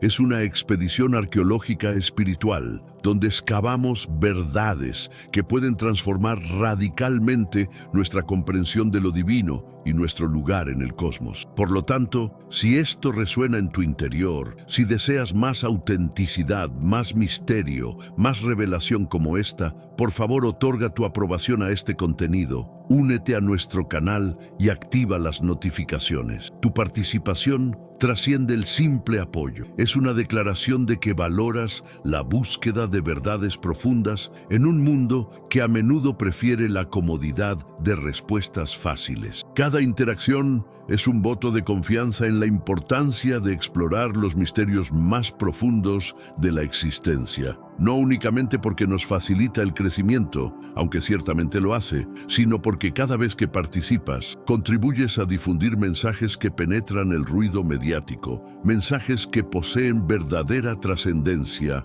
En esta era de información saturada, donde miles de voces compiten por nuestra atención, necesitamos desesperadamente contenido que nos eleve espiritualmente en lugar de simplemente entretenernos. Tu apoyo ayuda a crear un espacio donde la profundidad espiritual no solo sobrevive, sino que prospera y se expande. En un universo saturado de distracciones y falsedades, requerimos más voces que señalen hacia lo eterno. Esta necesidad nunca ha sido más urgente. Vivimos en tiempos donde la verdad a menudo se ve comprometida por intereses comerciales, donde la sabiduría antigua es descartada en favor de modas pasajeras. Necesitamos guardianes de la verdad que mantengan vivas las llamas de la sabiduría espiritual para las generaciones futuras. Comparte tus reflexiones abajo. Relátame cuál de estos 7 entes te impactó más profundamente. ¿Fueron los vigilantes que pervirtieron a la humanidad, el primogénito del abismo que engendró rebelión en silencio, o el portador de llamas que transformó fuego sagrado en devastación? Cada una de estas figuras representa aspectos diferentes de la caída espiritual y ofrece lecciones únicas sobre los peligros que enfrentamos en nuestro propio camino espiritual. Tu respuesta no solo me ayuda a entender qué aspectos de estas enseñanzas resuenan más profundamente contigo, sino que también puede iluminar áreas de tu vida espiritual que requieren atención especial. Examino cada comentario y me fascina escuchar cómo estas narraciones despiertan algo en tu espíritu. Construyamos una hermandad de buscadores, de guerreros espirituales, de hijos e hijas de luz que se rehúsan a caer como ellos cayeron. Esta comunidad trasciende las barreras geográficas, culturales y denominacionales. Somos unidos por una búsqueda común de verdad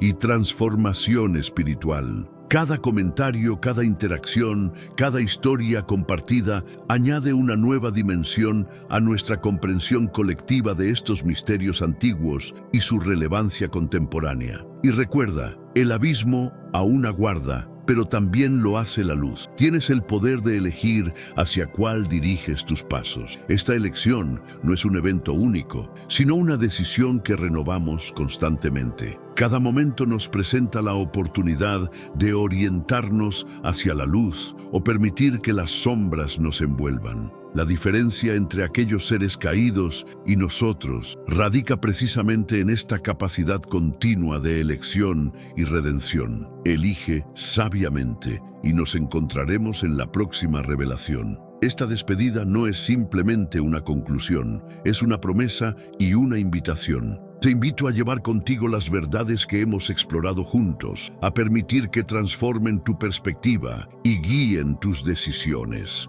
Hasta nuestro próximo encuentro, que estas revelaciones iluminen tu camino y fortalezcan tu resolución de caminar en la luz.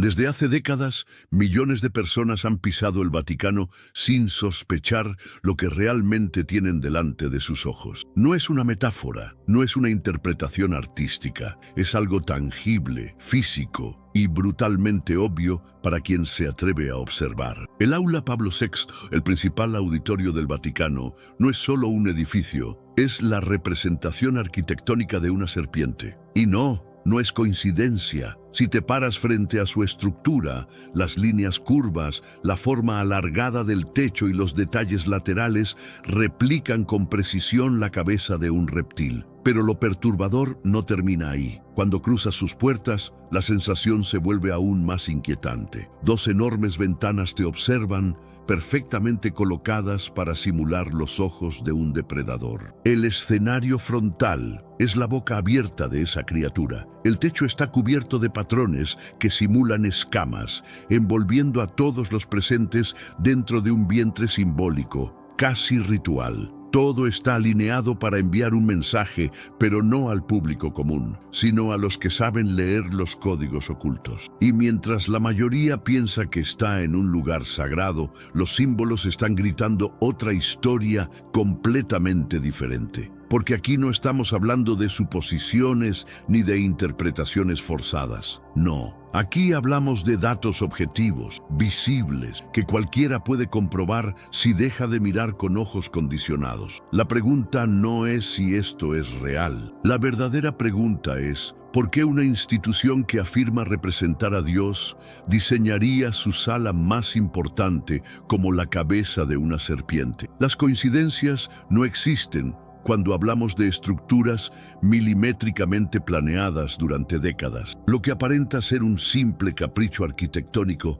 en realidad es un lenguaje codificado, construido para enviar mensajes a quienes están dentro del círculo interno. El Vaticano no solo comunica con palabras, comunica con piedra, con mármol, con geometría sagrada. Cada ángulo, cada curva y cada vitral está diseñado para resonar en un nivel subconsciente, generando sensaciones de sumisión, reverencia o miedo. El aula. Pablo VI es apenas la punta del iceberg. Todo el complejo vaticano está plagado de símbolos esotéricos, serpientes, obeliscos, espirales y figuras que no pertenecen al cristianismo, sino a tradiciones mucho más antiguas. Mira hacia la plaza de San Pedro y encontrarás un enorme obelisco egipcio en el centro, rodeado de un círculo que forma un gigantesco reloj solar. ¿Eso es cristianismo? No. Eso es astronomía ritual, es culto solar, es herencia de misterios antiguos y no está ahí por estética,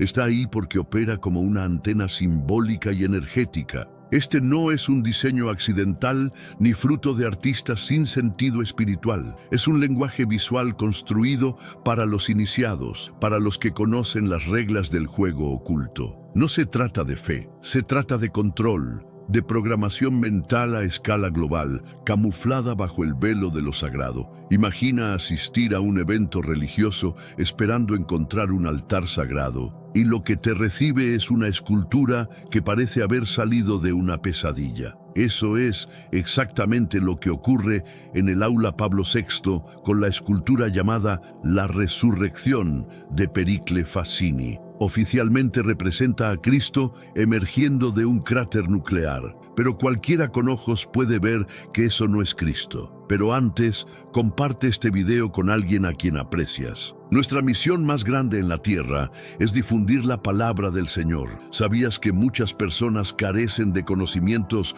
por falta de contenido adecuado? Envíalo a ese grupo de WhatsApp o públicalo en Facebook. Estoy seguro de que no te arrepentirás. Y si te gustan videos como este, comenta abajo "quiero más". Así sabré si realmente lo disfrutas y definitivamente traeré contenido nuevo similar. El rostro es grotesco, distorsionado, con facciones que no inspiran paz ni salvación. sino amenaza, sufrimiento y oscuridad. Su cuerpo no expresa gloria ni resurrección. Parece más una criatura atrapada entre dimensiones, rodeada de figuras humanas que no están salvándose, sino agonizando. Los detalles de esta obra son tan perturbadores que muchos visitantes sienten incomodidad sin saber exactamente por qué. Y no es casual. Este altar visual no está diseñado para elevar el espíritu. Está diseñado para anclar miedo, sumisión y confusión en el subconsciente de quienes lo contemplan. Entonces, la pregunta vuelve a golpear como un mazo. ¿Por qué? ¿Por qué el centro neurálgico del cristianismo exhibe una imagen que no representa a su Salvador,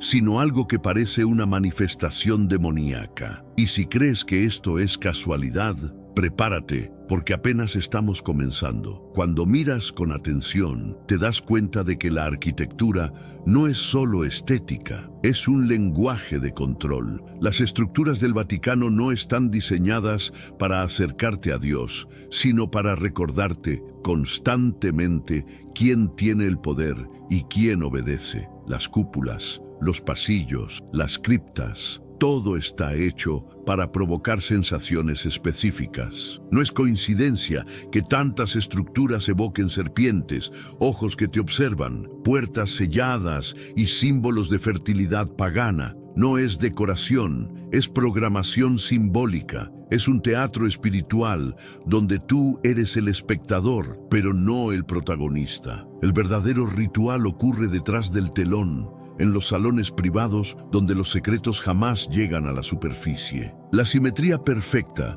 los patrones geométricos y la disposición de los objetos dentro del Vaticano no son ornamentales, son mapas energéticos, son circuitos de poder ritual. No lo hacen por tradición. En este mundo actual, vemos cada vez más personas yendo en contra de los principios tradicionales, y parece que lo inmoral está cada vez más presente. Es común sentirse desorientado y sin rumbo. Sin embargo, aún existe un camino para recuperar la verdadera esencia y restablecer los principios éticos en nuestra rutina diaria. Si te sientes perdido en medio de la confusión y deseas más claridad, tenemos algo especial para ti, un recurso creado especialmente para ayudarte a comprender el significado de estos desafíos actuales y enfrentarlos con sabiduría y valentía. Este es el verdadero valor de Caminos de la Revelación, descifrando la Biblia por completo, un camino hacia la claridad y la serenidad a través de sus enseñanzas. Lo mejor de todo es que está disponible ahora, como un regalo, en el primer comentario fijado. No pierdas esta oportunidad de transformar tu vida y descubrir el propósito genuino de estos desafíos. Ahora volvamos al tema principal del vídeo.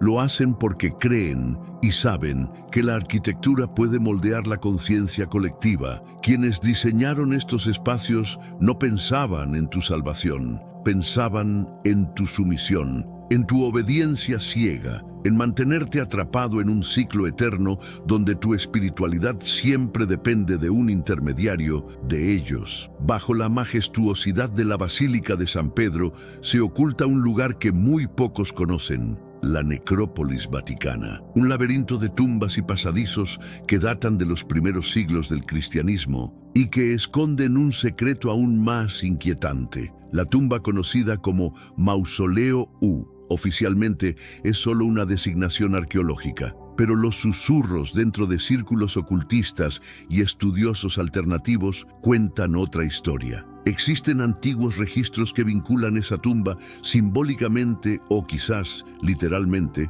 con Lucifer. Y no estamos hablando del diablo caricaturesco de la tradición popular, sino del portador de luz, del rebelde, del ángel caído de tradiciones precristianas. ¿Qué hace un nombre asociado a Lucifer dentro de los registros arqueológicos del mismísimo Vaticano? La explicación oficial apela a errores lingüísticos, malas traducciones y coincidencias etimológicas. Pero, ¿de verdad crees que una institución que ha perfeccionado la manipulación simbólica durante siglos cometería semejante error? La respuesta es incómoda pero clara. No es un error, es un código, es una firma oculta que ha estado ahí desde el principio. Y si te atreves a seguir bajando por ese túnel, prepárate, porque lo que encontrarás pondrá a prueba todo lo que creías sobre fe, religión y poder. A medida que uno desciende por los túneles ocultos bajo la Basílica de San Pedro,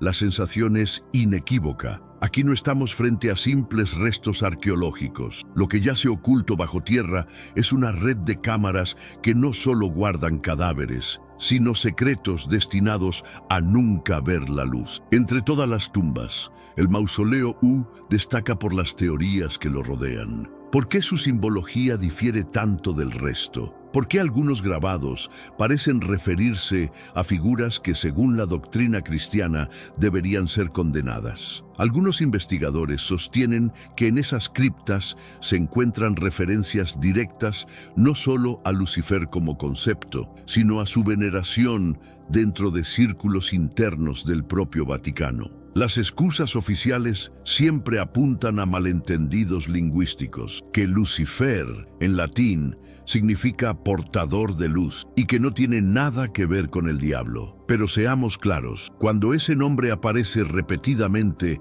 en inscripciones dentro de la sede máxima del cristianismo, no estamos ante coincidencias, estamos ante códigos deliberados, y este no es un simple detalle aislado. Es parte de un entramado mayor, una red de símbolos, cámaras selladas y conocimiento enterrado que no fue ocultado por accidente, sino porque lo que allí se guarda tiene el potencial de derrumbar todo el relato construido durante siglos. A simple vista, la Puerta Santa del Vaticano parece ser solo un elemento ceremonial, abierto cada 25 años durante los años santos. Pero si analizas su origen y su simbología, descubrirás que no es solo una tradición, es un ritual de apertura de portales, cargado de significado esotérico. Piénsalo, una puerta que permanece sellada desde dentro, con ladrillos y cemento, durante décadas, y que solo puede ser abierta mediante un ritual específico, llevado a cabo por el propio Papa. Eso no es un simple acto simbólico, eso es magia operativa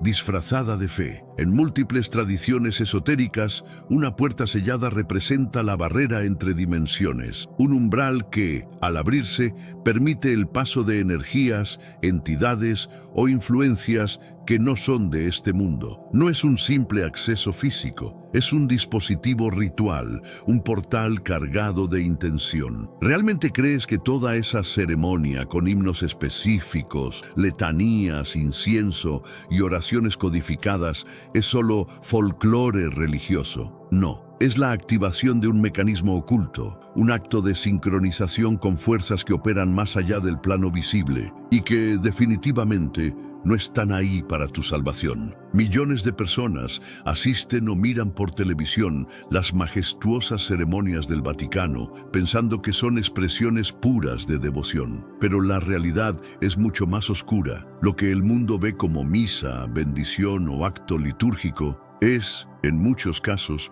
un ritual de poder oculto. Las procesiones, las túnicas, los cánticos en latín, las velas, los inciensos, todo está perfectamente diseñado para activar estados alterados de conciencia. No es adoración, es programación mental colectiva. Cada gesto, cada palabra, cada movimiento tiene una función específica dentro del esquema esotérico que operan. Observa con atención las estructuras geométricas de los templos, la disposición del altar, la secuencia de movimientos. Todo sigue principios de geometría sagrada y resonancia energética. Estas no son prácticas al azar, son fórmulas rituales que han sido refinadas durante siglos por órdenes internas. Y mientras tú piensas que estás participando de un acto de fe, ellos están canalizando esa energía colectiva hacia un sistema oculto. No para tu iluminación, no para tu conexión con lo divino, sino para alimentar una maquinaria espiritual diseñada,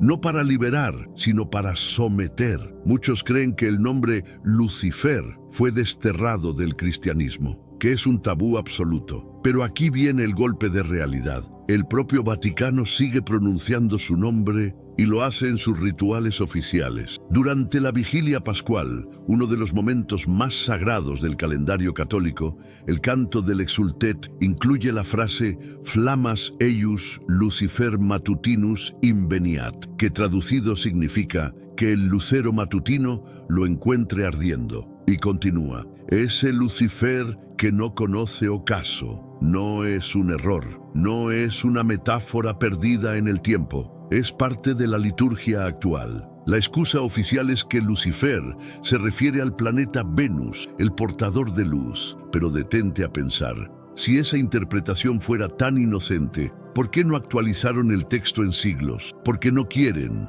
Porque dentro de los círculos internos, ese nombre no es una maldición, es una invocación. Y no es conspiración. Está en los libros litúrgicos. Está grabado en la tradición vaticana. Lo cantan, lo celebran, lo perpetúan. Mientras te hacen creer que Lucifer es el enemigo, en sus rituales le rinden tributo. Cuando la mayoría escucha que el Vaticano tiene un telescopio llamado Lucifer, piensa que es un chiste, una coincidencia desafortunada o una broma de mal gusto, pero no. Es absolutamente real. Está ubicado en Arizona, Estados Unidos, en colaboración con astrónomos jesuitas. El nombre completo es Large Binocular Telescope Near Infrared Utility with Camera and Integral Field Unit for Extragalactic Research, convenientemente resumido como Lucifer.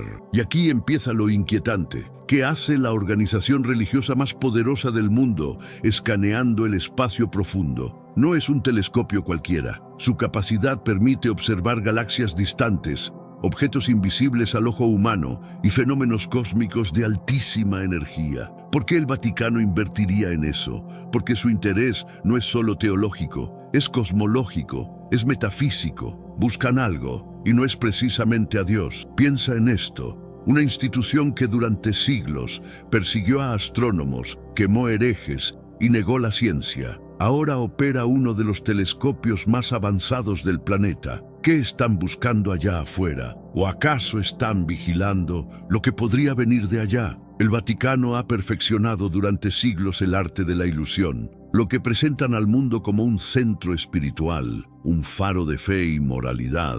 Es en realidad un mecanismo de control diseñado con precisión quirúrgica. No es una iglesia, es una maquinaria política, financiera y esotérica, camuflada bajo símbolos sagrados. Todo lo que ves, los rituales, las oraciones, los cantos, es solo la superficie, una máscara cuidadosamente pulida para mantener a las masas sometidas a un relato construido. Mientras los fieles oran, los arquitectos de este sistema juegan un juego muy diferente, uno que no tiene nada que ver con la salvación, y sí todo que ver con el poder absoluto. Este no es un sistema creado para elevar tu alma, sino para mantenerla dentro de un circuito cerrado. Desde la arquitectura hasta las doctrinas, desde los dogmas hasta las liturgias, todo está diseñado para un propósito, que nunca puedas conectar con lo divino sin pasar primero por ellos. Ellos son los mediadores, los dueños de las llaves y del candado. La religión, en este contexto, no es un camino hacia Dios, es un software de control espiritual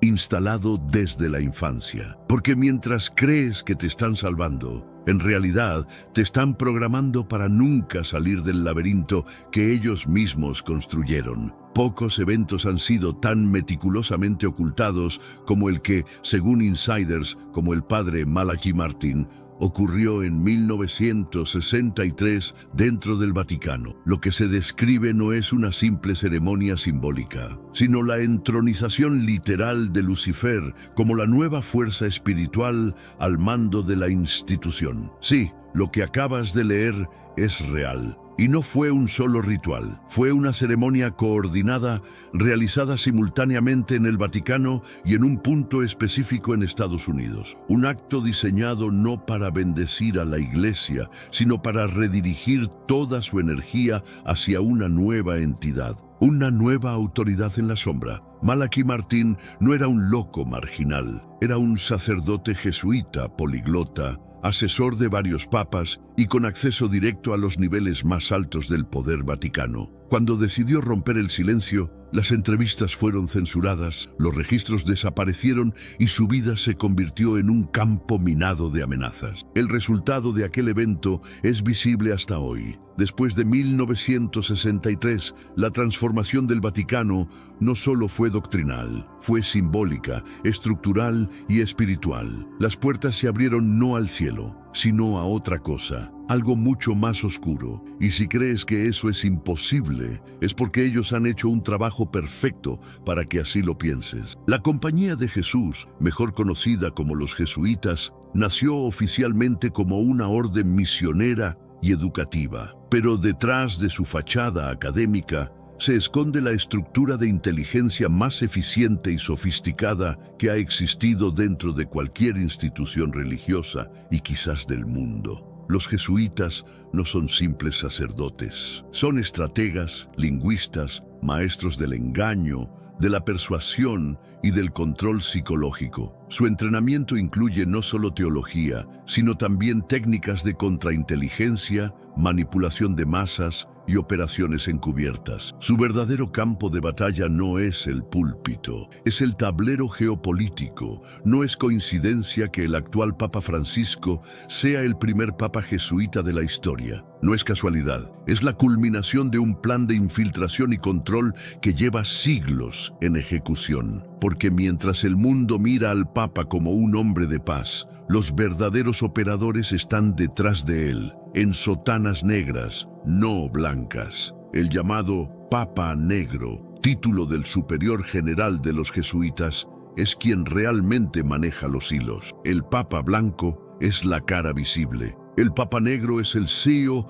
de un imperio espiritual disfrazado. Y quien no entienda esto, jamás entenderá cómo funciona realmente el poder dentro del Vaticano. Si piensas que el Vaticano es solo un centro espiritual, piénsalo dos veces. Su banco, conocido como el Instituto para las Obras de Religión, ha sido el epicentro de algunos de los escándalos financieros más turbios de la historia moderna. Lavado de dinero, conexiones con la mafia, financiación de operaciones encubiertas. La lista es interminable. Uno de los casos más infames fue el del banquero Roberto Calvi, encontrado colgado bajo el puente Blackfriars, en Londres, en 1982, con los bolsillos llenos de ladrillos y efectivo. La versión oficial fue suicidio. La realidad, un mensaje, un ritual, una limpieza interna, una advertencia para cualquiera que intentara romper el silencio. Las conexiones del Vaticano con redes criminales no son teorías de conspiración, son hechos documentados, fondos desviados, movimientos oscuros, transferencias secretas protegidas bajo el manto de la inmunidad diplomática. Porque sí,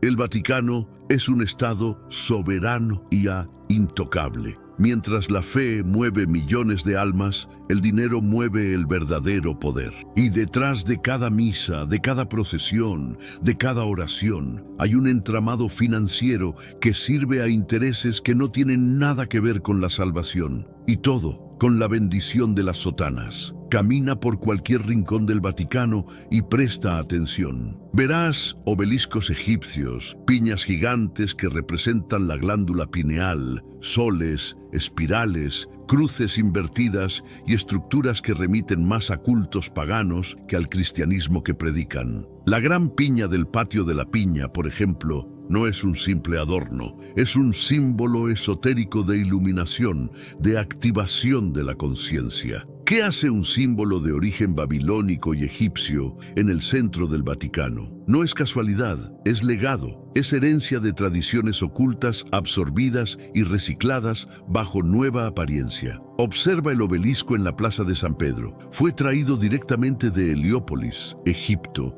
una ciudad dedicada al culto solar. Su ubicación central, rodeada de un círculo, no es estética, es un reloj solar, un portal simbólico, una antena energética. Y no tiene nada que ver con Jesús. El problema no es que estos símbolos estén ahí, el problema es que nunca te dijeron lo que realmente significan. Porque si descubres el verdadero código, el velo cae, y lo que descubrirías no tiene nada que ver con la salvación, tiene todo que ver con el control. Mientras la fachada oficial predica amor, redención y fe, el análisis simbólico revela otra historia, una mucho más antigua, oscura y perturbadora. Porque en el corazón del Vaticano no reina el Dios de la Biblia, sino una deidad mucho más antigua, Saturno, el señor del tiempo, del control y de la muerte. Saturno, conocido también como Cronos, Moloch, Baal o El, ha sido históricamente el devorador de niños, el dios del sacrificio, del rigor, del castigo y del ciclo eterno de opresión. Su símbolo es el cubo negro, su color es el negro, y sus rituales giran en torno a la dominación absoluta sobre la materia y la conciencia. La presencia de Saturno no es accidental. Está incrustada en la arquitectura, en los rituales, en la vestimenta de los altos cargos eclesiásticos, las túnicas negras, los anillos, las llaves cruzadas. Todo está alineado con la iconografía saturnina. No es devoción cristiana, es adoración camuflada al dios del tiempo y la muerte. Y mientras millones oran sin saber, pensando que están conectando con lo divino, su energía se canaliza dentro de un sistema que no busca su liberación, sino su perpetua esclavitud espiritual. Porque Saturno no concede libertad.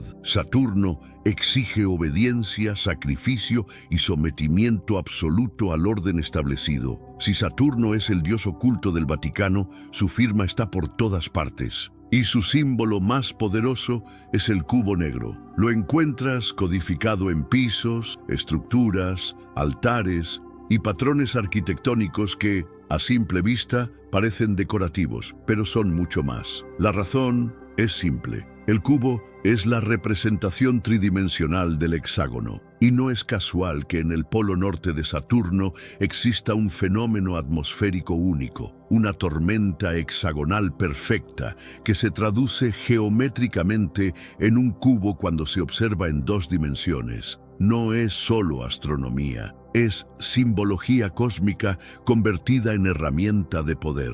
Los arquitectos del Vaticano, conscientes de las leyes de la geometría sagrada, utilizan estos patrones no por estética, sino por su capacidad de resonar frecuencias específicas. El cubo es un contenedor, un sello, un mecanismo energético de confinamiento espiritual que atrapa la conciencia dentro de un ciclo eterno de obediencia. Cada vez que caminas sobre esos mosaicos, cuando te postras ante esos altares, estás literalmente dentro de un espacio diseñado para moldear tu campo energético. No es fe, es ingeniería espiritual, una prisión hecha de piedra, símbolos y programación ritual. El Vaticano no solo controla cuerpos, territorios y economías, controla algo infinitamente más poderoso, la mente y el alma de miles de millones de personas desde su nacimiento. ¿Cómo lo hacen? A través de un sistema de programación psicoespiritual cuidadosamente diseñado desde la infancia. Tenemos un recurso espiritual para ti,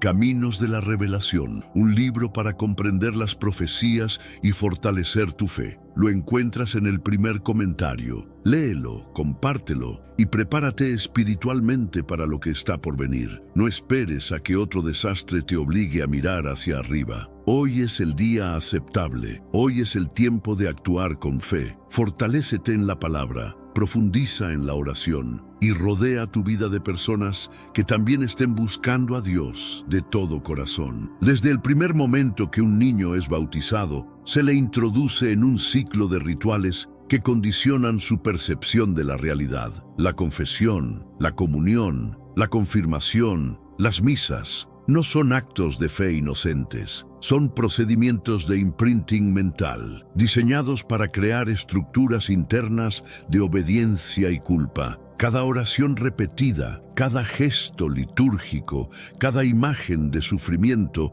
construye una arquitectura invisible dentro de la psique, una jaula mental que condiciona no solo cómo piensas sobre Dios, sino también cómo piensas sobre ti mismo, sobre tu valor, tu libertad y tu capacidad de decidir tu propio destino espiritual. Este control no es accidental ni benigno, es deliberado. Porque un alma convencida de que necesita mediadores, rituales y aprobación externa para existir correctamente, es un alma que jamás buscará su verdadera soberanía espiritual. Y ahí reside el verdadero triunfo del sistema. Si creías que el control del Vaticano terminaba en las criptas y los altares, piénsalo otra vez, porque ahora su dominio se está digitalizando. El Vaticano está invirtiendo millones en inteligencia artificial, blockchain, identidad digital y sistemas de confesión virtual. Lo que antes eran rituales presenciales,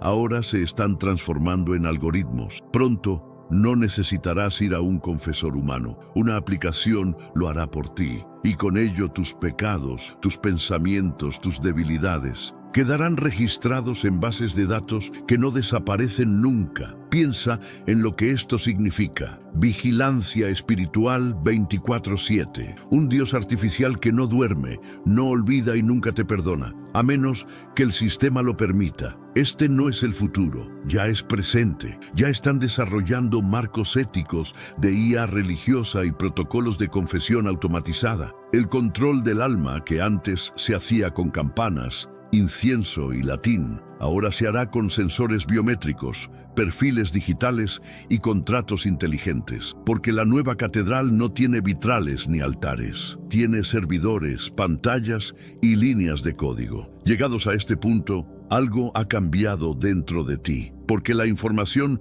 no puede ser desleída. Una vez que los velos han caído, la realidad ya no puede ser la misma. Has visto lo que nadie te mostró. Has conectado piezas que el sistema se encargó de mantener separadas. Ahora sabes que el Vaticano no es un templo de fe, sino la sede de la operación de manipulación espiritual más sofisticada de la historia. Que sus símbolos, sus rituales, sus estructuras y sus alianzas no buscan tu salvación, sino tu sumisión. Has visto el salón con forma de serpiente, los altares demoníacos, los rituales disfrazados, los archivos sellados, las criptas ocultas, las alianzas con élites, el control mental, la digitalización de la fe. Y comprendes que esto nunca fue sobre Dios. Fue sobre mantenerte dentro de un sistema del que nunca supiste que eras prisionero. Y ahora que lo sabes, no hay marcha atrás. Eres una anomalía para el sistema, un problema, un destello de conciencia en medio de un mar de programación. Así que sigue, cuestiona, investiga, rompe el velo, porque la verdad siempre fue para los que se atreven. Detrás de las puertas blindadas del archivo secreto del Vaticano,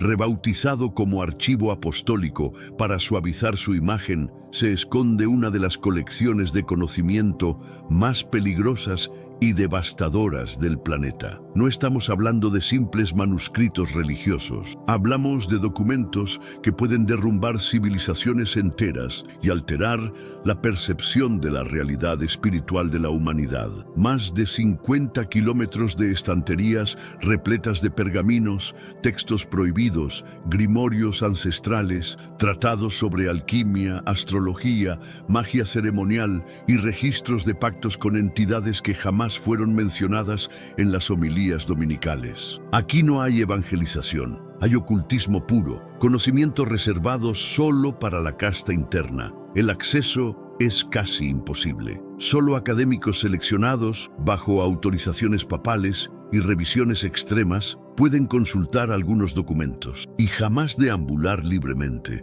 porque lo que está encerrado allí no es solo historia, es la verdadera narrativa oculta de quien controla el alma humana desde las sombras. Si este archivo se hiciera público, el mundo comprendería que la historia del cristianismo fue editada, censurada y manipulada desde sus raíces. Y lo más perturbador, descubriría que los supuestos enemigos del dogma siempre estuvieron dentro del propio templo. Bajo el mármol reluciente de la basílica existe otra ciudad, una ciudad de piedra, oscuridad y secretos, una red de túneles, pasadizos y cámaras rituales que no aparecen en ningún mapa oficial ni son mencionadas en los tours para turistas. Antiguos guardias suizos, obreros anónimos y filtraciones de insiders han descrito cámaras subterráneas con configuraciones que no tienen absolutamente nada de cristiano. Altares de piedra con símbolos babilónicos, ídolos que representan entidades con cuernos, alas y formas reptilianas, lugares donde se realizan rituales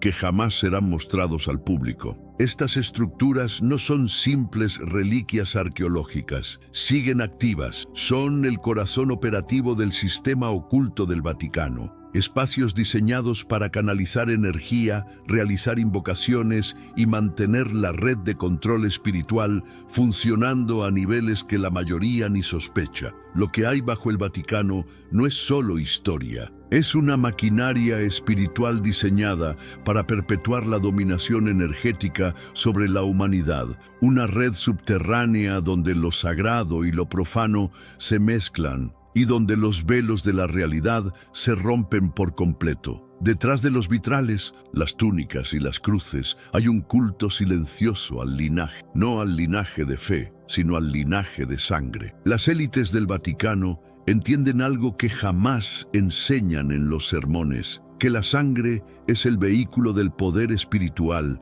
y del control sobre las masas. Desde Babilonia hasta Roma, las civilizaciones antiguas entendían que ciertas líneas de sangre portaban lo que llamaban el código divino, y el Vaticano no destruyó ese conocimiento, lo absorbió. La estructura jerárquica de la Iglesia no es democrática, no es espiritual, es una dinastía oculta basada en la continuidad genética de familias que controlan el mundo desde las sombras. Esto explica por qué el Vaticano mantiene alianzas con linajes reales, banqueros internacionales y sociedades secretas. No es teología, es biotecnología espiritual aplicada desde hace milenios, porque quien controla la sangre, controla la herencia energética, las habilidades psíquicas y la capacidad de influir sobre el plano colectivo. Y mientras la humanidad cree que la salvación se alcanza rezando, los verdaderos arquitectos de este sistema saben que el verdadero poder está en la genética, en el ADN espiritual, y por eso hacen todo lo posible para que jamás te enteres. La imagen del Vaticano como una institución anacrónica, ajena al avance tecnológico, es una mentira cuidadosamente construida. Detrás de las bibliotecas y los altares operan laboratorios, centros de investigación y alianzas con entidades científicas de frontera, como CERN y corporaciones de biotecnología avanzada. Su obsesión no es solo con la espiritualidad, sino con entender cómo funciona la realidad misma a nivel cuántico. Desde manipulaciones del ADN hasta experimentos en física de partículas, el Vaticano está inmerso en una búsqueda para descifrar el código fuente de la existencia y con ello rediseñar la conciencia humana. La antigua Torre de Babel no era solo una construcción, era un símbolo de acceso prohibido al conocimiento divino. Hoy, esa torre se ha digitalizado, convertido en colisionadores de partículas, en telescopios como el Lucifer, en sistemas de inteligencia artificial espiritualizada, diseñados no para liberar, sino para reprogramar. Lo que buscan no es a Dios, lo que buscan es el control absoluto de la matriz de la realidad, convertirse en los nuevos arquitectos del universo. Y mientras tanto, las masas siguen pensando que todo esto se trata de rezar y encender velas. La influencia del Vaticano no termina en las iglesias, se extiende a embajadas, oficinas de inteligencia, bancos internacionales y sociedades secretas. Son un Estado soberano con inmunidad diplomática, con acceso directo a la mesa donde se diseñan las políticas globales. Freemasons, Rosacruces, cabalistas, Illuminatis, todos estos grupos tienen vínculos operativos, rituales y estratégicos con el Vaticano. El discurso oficial predica la condena a estos grupos, pero la realidad es otra. Cooperan,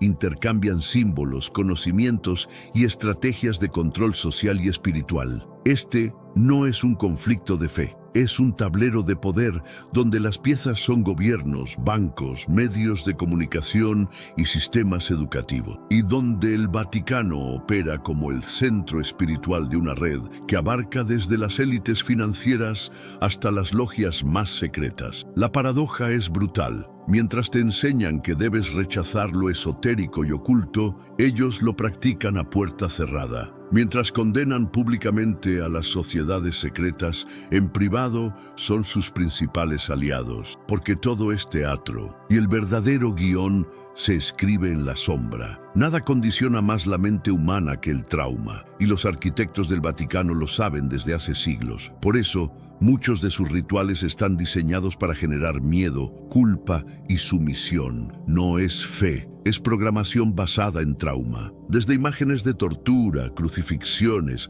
castigos eternos en el infierno, hasta la práctica de la confesión obligatoria, todo es parte de un sistema para fracturar la psique y anclar patrones de obediencia inconsciente. El trauma es la llave que abre la puerta al control absoluto. Esto se refuerza con ciclos rituales desde la infancia. Cada etapa de la vida está ritualizada: bautismo, comunión, confirmación, matrimonio y muerte. No son solo actos espirituales, son códigos de programación que atan al individuo a la estructura emocional y energéticamente, porque un alma traumatizada es un alma obediente. Y mientras tú buscas redención, ellos refuerzan las cadenas invisibles que te mantienen dentro de un sistema que no te libera, te domestica espiritualmente. La verdadera genialidad del sistema no está en lo que te muestran, sino en lo que jamás te permiten ver. El último nivel del engaño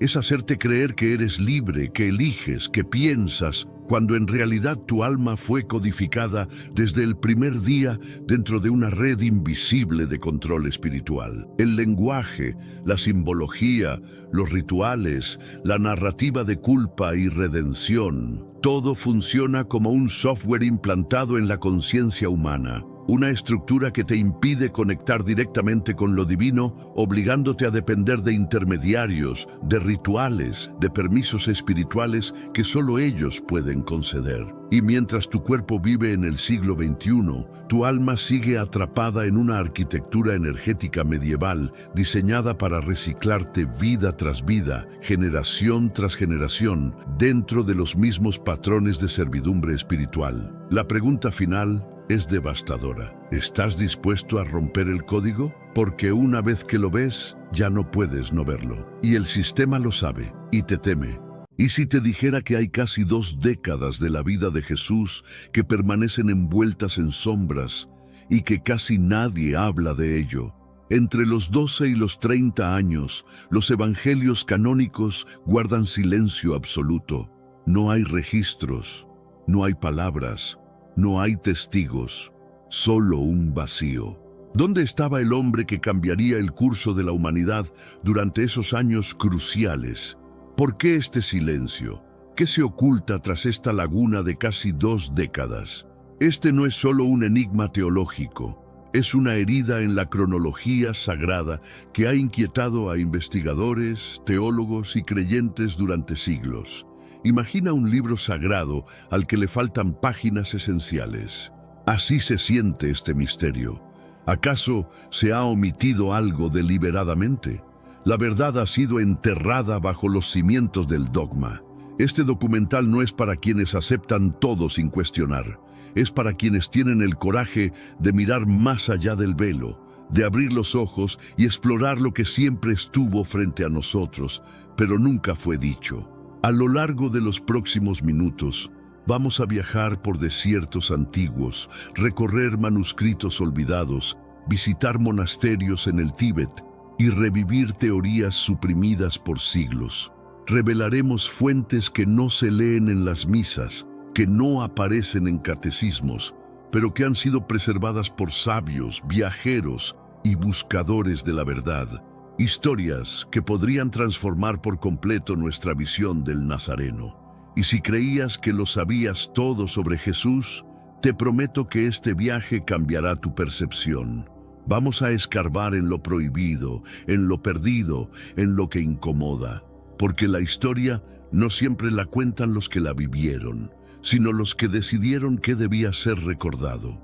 Así que, si alguna vez te preguntaste ¿y si hubo más?, si sentiste que algo faltaba en los relatos repetidos durante décadas, este es tu momento.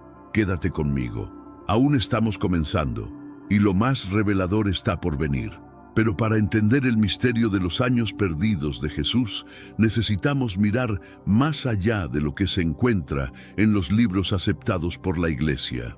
Necesitamos explorar lo que fue escondido, silenciado o etiquetado como herético. Y ahí entramos en un territorio prohibido para muchos: los textos apócrifos, libros antiguos, evangelios olvidados, narraciones que fueron deliberadamente excluidas del canon bíblico en concilios donde no se buscaba solo la verdad, sino el control.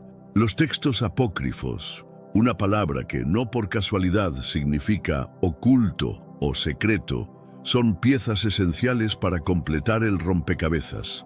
Imagina por un instante que existan relatos escritos por quienes caminaron junto a Jesús, pero que fueron marginados por no coincidir con la imagen que se deseaba construir. Textos como el Evangelio de Tomás, el de María Magdalena o el de Felipe describen a un Jesús profundamente humano, sabio, viajero, con enseñanzas que invitan al autoconocimiento, a la búsqueda interior, a la verdad personal por encima de la doctrina impuesta. Estos escritos revelan a un Jesús que no vino a fundar una religión, sino a despertar la chispa divina dentro de cada ser humano. Un Jesús que hablaba en parábolas no para confundir, sino para que solo quienes estaban listos espiritualmente pudieran entender. Y eso, para la jerarquía de poder de la época, era peligroso, muy peligroso. Piensa en esto. ¿Por qué un mensaje de amor, libertad y búsqueda interior sería considerado una amenaza? Porque ese tipo de enseñanza no necesita intermediarios. No necesita templos ni jerarquías, solo necesita corazones despiertos. Y ahí radica el verdadero conflicto: mantener el control de las masas o permitir que cada individuo se convierta en su propio templo viviente. En los textos apócrifos también encontramos referencias a esos años perdidos. Hay menciones de viajes a Egipto, donde Jesús habría aprendido sabiduría ancestral, y a la India, donde se habría encontrado con los Vedas y las enseñanzas budistas. ¿Te imaginas lo revolucionario que sería para la historia de la humanidad aceptar que el Salvador estudió con culturas orientales milenarias? Esa sola posibilidad podría reescribir siglos de creencias. Pero aquí es donde todo se vuelve aún más fascinante. Muchos de estos textos no fueron perdidos por accidente, fueron escondidos, enterrados, y algunos fueron hallados por casualidad en cuevas, como en el caso de los manuscritos del Mar Muerto o la biblioteca de Nag Hammadi. Estos descubrimientos, hechos en el siglo XX, sacudieron los cimientos del cristianismo tradicional, porque nos mostraron que la historia que conocíamos estaba incompleta. Y tú, que has escuchado la misma historia durante décadas, ¿nunca sentiste que había algo más? ¿Que faltaban piezas?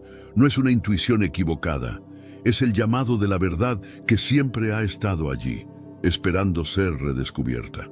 Porque estos evangelios alternativos no solo narran otra faceta de Jesús, sino que también revelan cómo fue su relación con sus discípulos, cómo enseñaba en privado, qué pensaba realmente del reino de Dios y, sobre todo, qué secretos compartía solo con los que consideraba listos para comprender. Es como si existiera una versión paralela de la historia, escrita en tinta invisible para el ojo no entrenado. Y ahora, esa tinta comienza a revelarse. Uno de los textos más impactantes es el Evangelio de Tomás, donde Jesús dice: «El reino está dentro de ti y fuera de ti. Cuando te conozcas a ti mismo, entonces serás conocido y sabrás que eres el Hijo del Padre viviente». ¿Cuántas veces escuchaste algo así en una misa tradicional? Esas palabras, tan profundas y liberadoras, fueron consideradas peligrosas. porque un pueblo que despierta no puede ser manipulado. Un alma que se conecta con su divinidad no se somete. Y entonces, no es de extrañar que muchos de estos evangelios fueran rechazados en los concilios de Nicea y otros donde se decidió lo que debía ser la Biblia, no por inspiración divina, sino por intereses humanos. Y mientras tú, como muchos, creciste escuchando solo una parte de la historia, hay quienes han dedicado su vida entera a estudiar estos textos ocultos. Monjes en el desierto, sabios perseguidos, místicos en silencio, todos ellos sosteniendo una llama que nunca se apagó. Una llama que ahora empieza a iluminar este camino que estás recorriendo conmigo. Es importante entender que no estamos hablando de ficción. Estamos hablando de documentos reales, traducidos, conservados en museos, en universidades y en manos de aquellos que aún creen en la verdad por encima del dogma. Documentos que revelan una espiritualidad profunda, personal, libre, muy distinta a la que muchas instituciones han promovido durante siglos. Y quizás ahora, por primera vez, estás viendo una imagen de Jesús que resuena con lo que siempre sentiste en el corazón. No un juez distante, sino un guía, un sabio, un hermano mayor que recorrió caminos olvidados, que estudió junto a los grandes maestros del mundo antiguo y que regresó para compartir una sabiduría que podía liberar a la humanidad. Pero esa sabiduría fue silenciada.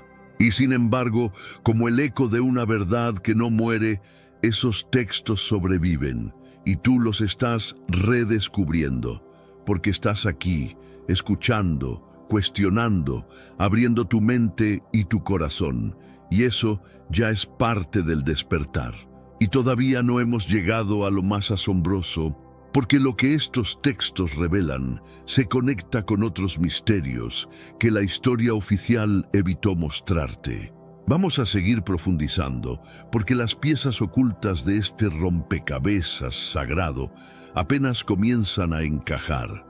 Pero lo que hace que esta historia adquiera dimensiones aún más sorprendentes no es solo lo que los textos apócrifos revelan, sino a dónde esas revelaciones nos conducen. Porque si algunas de estas escrituras antiguas y testimonios marginados hablan de los años perdidos de Jesús, también mencionan algo que durante siglos fue considerado una herejía incluso pensarlo: la posibilidad de que Jesús haya viajado a Oriente, a la India, al Tíbet, a tierras donde florecían filosofías milenarias antes de su nacimiento.